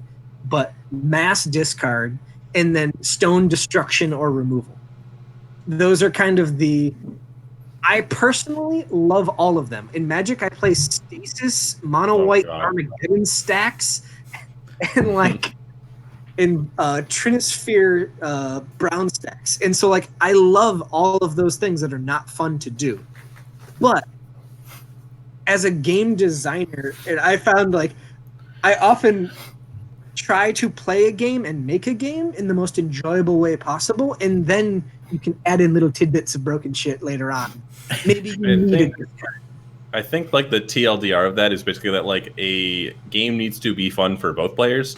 And like when you're designing a card, it's very easy to make things that are fun for the person playing the cards, but there has to be not just meaningful interaction or like meaningful counters to a certain strategy, but just like when you do something, your opponent has to be able to make decisions as well. So like in Argent Saga, you kind of harp that with the Guardian mechanic where like only certain dudes can block, and now it's like, okay, like when my opponent attacks, like, and he's attacking my towers, now it's like, okay, do I actually like want to let that go to be able to get this through? And then also like when I'm not attacking on my turn, like if I'm attacking on my turn, like there's a lot more interesting decisions that happen in combat in general in Argent Saga than a game with just a life total where it's like, well, is my guy bigger than every guy you own? Oh, I'll attack them. So yeah. I almost think it creates like too much decisions for like a less TCG savvy audience. And we do have a lot of people who Argent Saga is like their first game with Mana because they have a lot of Dragon Ball or Yu-Gi-Oh players, for example. But yeah, in terms of design space limiting by like lanes or anything like that, I think that 5 lanes is plenty. And it's actually cooler because we can make cards like Repro Bloom, whereas if you had 7 spaces on the board, it would be even more broken. So my short and sweet answer for you. So not Black Moonbeam. Yeah, Black Moonbeam's obnoxious. That card. I mean, like, I like Black Moonbeam more than I like Val 2 clocking me for 30 and then having 7 Godzards to back it up, you know? So, yeah. I'll take that evil. I'll take Lorite in Wanderer over the alternative, you know what I mean? Like, they've kind of put themselves in that hole. Strong threat and strong answer are 2 really interesting concepts to think about, too. If your threat is really strong, then you're forced to be more offensive. And all right, here's a Pokemon example for Colin. That like Dynamax just got banned on Smogon. And so now you're seeing a lot of really defensive teams. And in Gen 6, stall was the best strategy at like high level. And you can manipulate that. Like, do you want to make it attractive to attack or to block? Do you want to make like I killed more people with Leech Seed than I did actually attacking more often than not in Gen 6. And like, or just sitting behind Sableye being like, sup, bro? You like my fucking Mega? It's really cool. Jeff, you have lost Colin because he has not played the video game Pokemon for the past like 5-6 years. Neither have I. 6 years? Like, no. I've played it No. that. Colin doesn't even understand. He's like, Dynamax? My last one was I will bring it back to like somewhere relevant. Like my favorite thing in like design is not like strong threat, strong answer, or like efficient threat requires efficient answer. It's like, okay, you can do this powerful thing, but the counter for it is not going to stop you from doing it, but it's going to do something for me because you're doing that. So, like, I like Maxi a lot. I think it's banned now because every deck in Yu-Gi-Oh! Does the thing that Maxi is, like, getting value off of, and it's just, like, people just stop playing the game when you Maxi. They don't let you get the value because it's almost too good. But that type of effect is, like, what I think is the coolest and most interesting design way to, like, design our things. Like, I don't think Lorite should just be, like, 1 cost on a body, cancel everything. But, like, if your opponent's going to activate automatic abilities, like now I get like I can untap a stone by doing it or something like that. Like those are the kind of things that I think are more interesting, but they're also difficult to implement because then if they're too good, those strategies just don't happen. And then if you just don't see them and you make the automatic abilities too good to like compensate for how good the punish is, like it gets into a very complicated design space. But that's just like my personal preferred like way to design around is things. legal in Japan. What's And that? I think Is it? is legal in Japan, and I honestly think that's a big part of why the game, not just Max C, but because of now the separation of the ban list, like the Japanese ban list for Yu-Gi-Oh makes a lot more sense to me than the American one. And so more often than not, I understand why the game does well here. I don't know. I think it does well in the States too, but I really notice that like the interactive elements are mostly kept available in the Japanese version. What are you giggling at? It was funny. We both thought of Max C. Yeah, no, it's just Alrighty. But for the closing question here, from Richard, and I'll sort of structure this so everyone can answer this. So go us, and then we'll end with you two, which is. Well, I guess one is specific, which is why did Scrubs start this channel? And the second question is, what do you each foresee for 2020? So, Oscar, if you want to answer the starting the channel. I had to convince these guys to do it. They didn't want to do it with me. And I wasn't about to do it alone. But what I saw was like Tavern was slowing down. What was it? Matt Cosmore's channel, 6 Ages, which was a different name back then, was like doing okay. Like I was like, we could do better than that. And so I was like, let's do this. You know, like let's just try this out. Oh, and Vegan had stopped his content. Oh yeah. And so I had to convince them. Colin was like, yeah, I guess. Joey was like, nah, I'm not. And then Colin was like, yeah, I guess I'm not into it either. I'm like, oh, come on. So I had to sell Joey on it. And once I sold Joey, Colin was in. Okay, hold on. The thing was, I wasn't even sold on Forcible yet. Really? Like, I was not. We were already playing. Yeah, you guys have started playing. I was the last one to join. Playing. When Joey wasn't sold on you sold me on Sylvia. He didn't want to do a channel if it meant he had to edit videos. And I was like, don't worry, I'll edit videos. I have never edited videos before when I was pitching this. But see, Oscar's saying that he would edit videos like the biggest lie of his life for a good while. Like. Okay, hold on. Editing videos takes a lot of time. Like I don't. You're telling me. Yeah. I hate it. Yeah. Did you see what the news for a while there? Well, this is going to be a nightmare to edit. So good luck, Oscar. But anyways, go again, Oscar. Oh yeah. I just had to convince him. Is he answering both questions? I was just answering why we started the channel. It's just I wanted to do gameplay. I feel like the one thing that was lacking was just gameplay. But then I was like, but we need a reason to do gameplay, but we're not good players that will cover us. And then Colin came up with the name, okay, TCGScrubs. So everybody was like, oh, they're scrubs. It's fine. I'll watch whatever they're doing. Yeah. Who came up with that? And I thought I came up with something around that. It was originally FOW Scrubs, but because if you go and watch our original gameplay, there was different things like in between game transitions, it was the little poop symbol going do like Batman, and I had the idea of doing counters in the corner of each time we misplayed and stuff like that. We were gonna like dive really hard into being scrubs. Okay. Well, you were saying something along that triggered a memory. I don't forget what it was, but I'll say that pretty much I was not on board with Force of Will at all. Like I was like he's retconning this. I can tell in the other guy's eyes. I had played Magic for like 2 years before this, and then I moved to Texas, and everybody loved Pokemon, and I was like, Pokemon, okay, whatever, I'll try it. And I was like, there's no interaction between turns. I don't get to do anything. And then all of a sudden, Oscar's like, there's a Force Will game. I'm like, okay, whatever. I don't give a shit. I like whatever. And then all of a sudden, I was like, look, sit down and play a game with me. And so I started playing, and I was like, oh shit, this is kind of like Magic. I had to sit down and look at everybody. I was like, what they weren't liking about it, and try to sell them harder on it. I was like, okay. I was like, Joey, you get mana screwed, right? He's like, yeah. I'm like, that doesn't exist. And he's like, what? No. Anyways, I was like, hey, they have Alice in Wonderland. She's like, what? There's like no reason that anyone who plays Magic and is also slightly weebish should just not be playing Force of Will. Dude, I know. That's what I'm saying. I was like, wait. I put together my deck. I was like, I have a deck that my Sojin gets stronger when I have 7 cards. Okay, and then I started playing more and more, and I was like, this is kind of cool. And then finally, Oscar's like, we should make a channel. I was like, well, I don't want to do that. When I was in the comment, go ahead. Sorry, I keep. No, and then it just started kind of snowballing. It's like, well, I could just set up this little arm that comes over, and we can have I can put my phone in there, and I'm like, well, I don't have to do shit. Oh, right? the jerry okay, so I'll just play this shit. Scotch tape around it. Yeah. We and had then just started going. stacks of paper, like reams of paper, just to hold the arm up. Yeah, And it was a broken lamp I had. I just took the thing off and taped on. And eventually, it's like, for me, it was like, okay, well, I don't have to do anything. They're doing 90% of everything, and I'm like, okay, I'll just play the game, and I'll really enjoy it. And it's like, all right, this is awesome, And all these years later, nothing's changed. We still do 90%. Nothing's changed.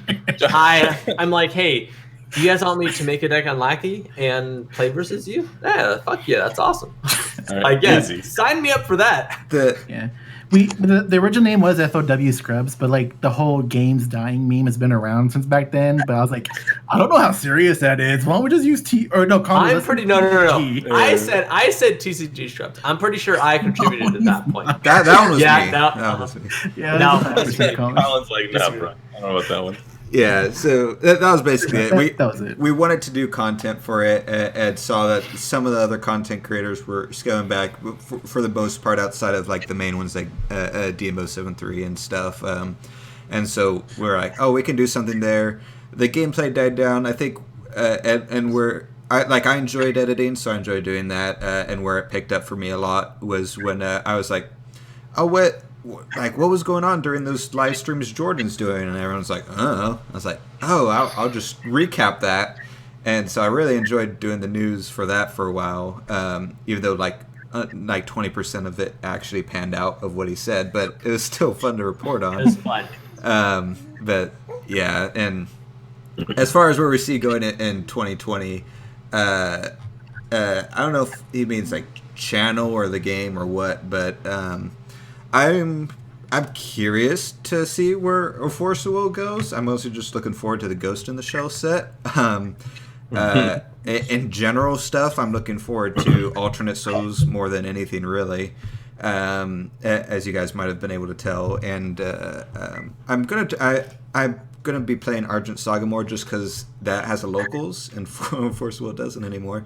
And I still like that, like we were just talking about, that person-to-person interaction is actually really cool. Guys at locals for Argent Saga, one of the guys that helps run the shop plays it with us and stuff. And they're actually legit good players.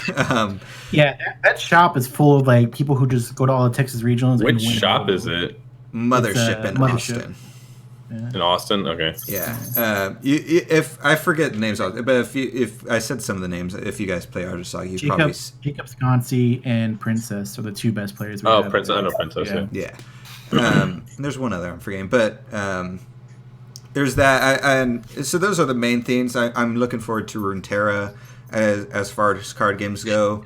I'm excited for, as you guys saw, we did a schedule change for the channel, so we're doing more consistent content. The main thing I'm looking forward to is my every 2-week videos, where I'm going to just sit down and do, like my Godzilla lore video. I want to do stuff like that every 2 weeks that I really enjoy doing, and when I do deep dives into, I'm going to do that for the Ghost in the Shell set when it comes in. I'll do a Ghost in the Shell lore video for anyone curious on the flavor and how it relates to the cards and stuff like that. So that's the stuff I'm excited for this upcoming year. Oscar, Hell yeah. You got anything, Oscar? It's a mystery for me, man. I don't even know what's going on anymore. Can you guess? It's a mystery. I'm going to school full time starting in 2 weeks. Oh boy. So I'm probably scaling back on a lot of card gameplay I do. I probably only. That's the best time to get into card games. What are you talking about? Yeah. I had to focus, and I'm somebody who loses focus really easily. I got to gauge and see how this first semester goes and see what I can do from there. So I'm not sure what's going to go on for me. Gotcha. You got anything, Joey? He's going like Joey's off in Legoland, dude. Well, He's got his wine. Ryan, what you got? Because you got your YouTube channel. I know you're going to stream more, plus your regular card game stuff as well. I'm like more into doing like YouTube stuff than I am like streaming stuff, just because like I like focusing on the game, and like Twitch chat's like kind of distracting from like being a good player, but like I think it's a better avenue. Yeah, my main focus right now is just leveraging my popularity with like Force of Will and Argent Saga and like doing some other games that I enjoy, but I think my main goal is just going full on into Legends of Runeterra when it comes out. That's like where I'm trying to start like getting practice with like Twitch streaming and YouTube videos, but like I've been a League of Legends fan for like about 10 years. Is that how long the game's been out? So like that's like League of Legends plus card games. I've played the game. I thought it was really, really good. I think the team behind is good. And they had a position open on like the design team, and I'm like, I've got a resume now. I could probably work for Riot. But then I was like, actually, I just want to be the best. So I kind of this year was like I worked for a trading card game, and then I won a world championship, and I kind of got to have them side by side and say which one did I like more. You know, kind of made my decision. If you had worked there, you would have moved to LA and then fought Joey face to face. Okay. First of all, did you actually apply and send in your resume? No. I like thought about it, but I was like, I really like. I don't even think I would want to do it because then I couldn't play the game competitively. That's like true. If I do, but. I am interested, like maybe like if I'm not actually as good as the game as my ego is letting me think I might be. Like I still think I'm like a decent commentator. I have experience on commentary for that. I think I can talk about the game till the cows come home. So like I might still try and like make my presence known in the scene. So if I'm actually just like garbage at it, I'll just like try and be like, yo, Riot, let me like get on the broadcast for you. That's like my backup plan, which is a very ambitious backup plan. That's fair. But I really want to grind the game and try and be good at it. You want to be you think they'll ever get rid of Freak and be like, hey, Ryan, I don't think he plays card games though. I haven't watched the streams in a while. I tuned in. I was like, oh, Freak is still here. This is weird. Yeah. No, okay. Freak has never been terrible, and he's always been a decent enough caster. It's just he's a great Legends of Runeterra is such a niche, like completely niche game for them. They probably got tons of stuff available. Yeah. You should have. Side thing. No, I don't. I've been the biggest fish in a small pond. Now I want to be a big fish in a slightly bigger pond and see if I can really muster it. So I did. You say you're doing other games. I did actually really enjoy watching you play that whatever that was, that animated deck building game. I forget the name of it. Slay the Spire, dude. The game is so addicting. Holy I was Lord. watching. I was like, I've heard a bunch of good stuff about that. That looks fun. I've heard Slay the Spire and the Dice game have been very popular on Twitch. Slay the Spire is really good. Yeah. Recommend it for all you card game nerds out there. You got lost. You know, those like roguelike card games have been so interesting. Like to me, like I've definitely been. It's something that I would like to jump into, but I've never tried. I recommend it for sure. And Jeff, you got a lot of stuff coming up this year, and someone was even asking when is your game coming out. I always ask people when they say my game, do they mean truly my game or do they mean so Alternate Souls are currently waiting on a couple business proposals for distribution. The goal is Alternate Souls will be out. We're taking a lot of the feedback that we got from the winter, last fall, whatever. November, December, implementing that. The goal is hopefully sometime like springtime 2020, so this year in a couple months. For Tenshoku is technically done. So there's a couple caveats that I just want to kind of point out so that it comes up. So if you would like Tenshoku, it is completely free. However, since I have to mail it to you, I have to just ask you for shipping. That's the only thing I'll ask you for. If you would like 3 boxes weighs about a kilogram, which is 2.2 pounds. So I will send you basically this. On the back is the information to the website with all the rules and everything.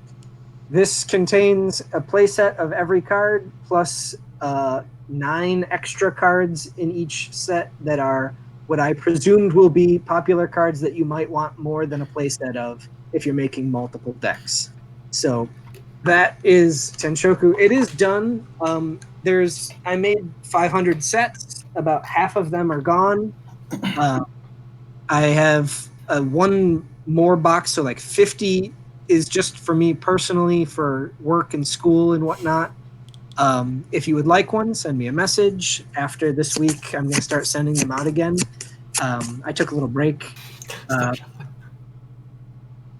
So cards.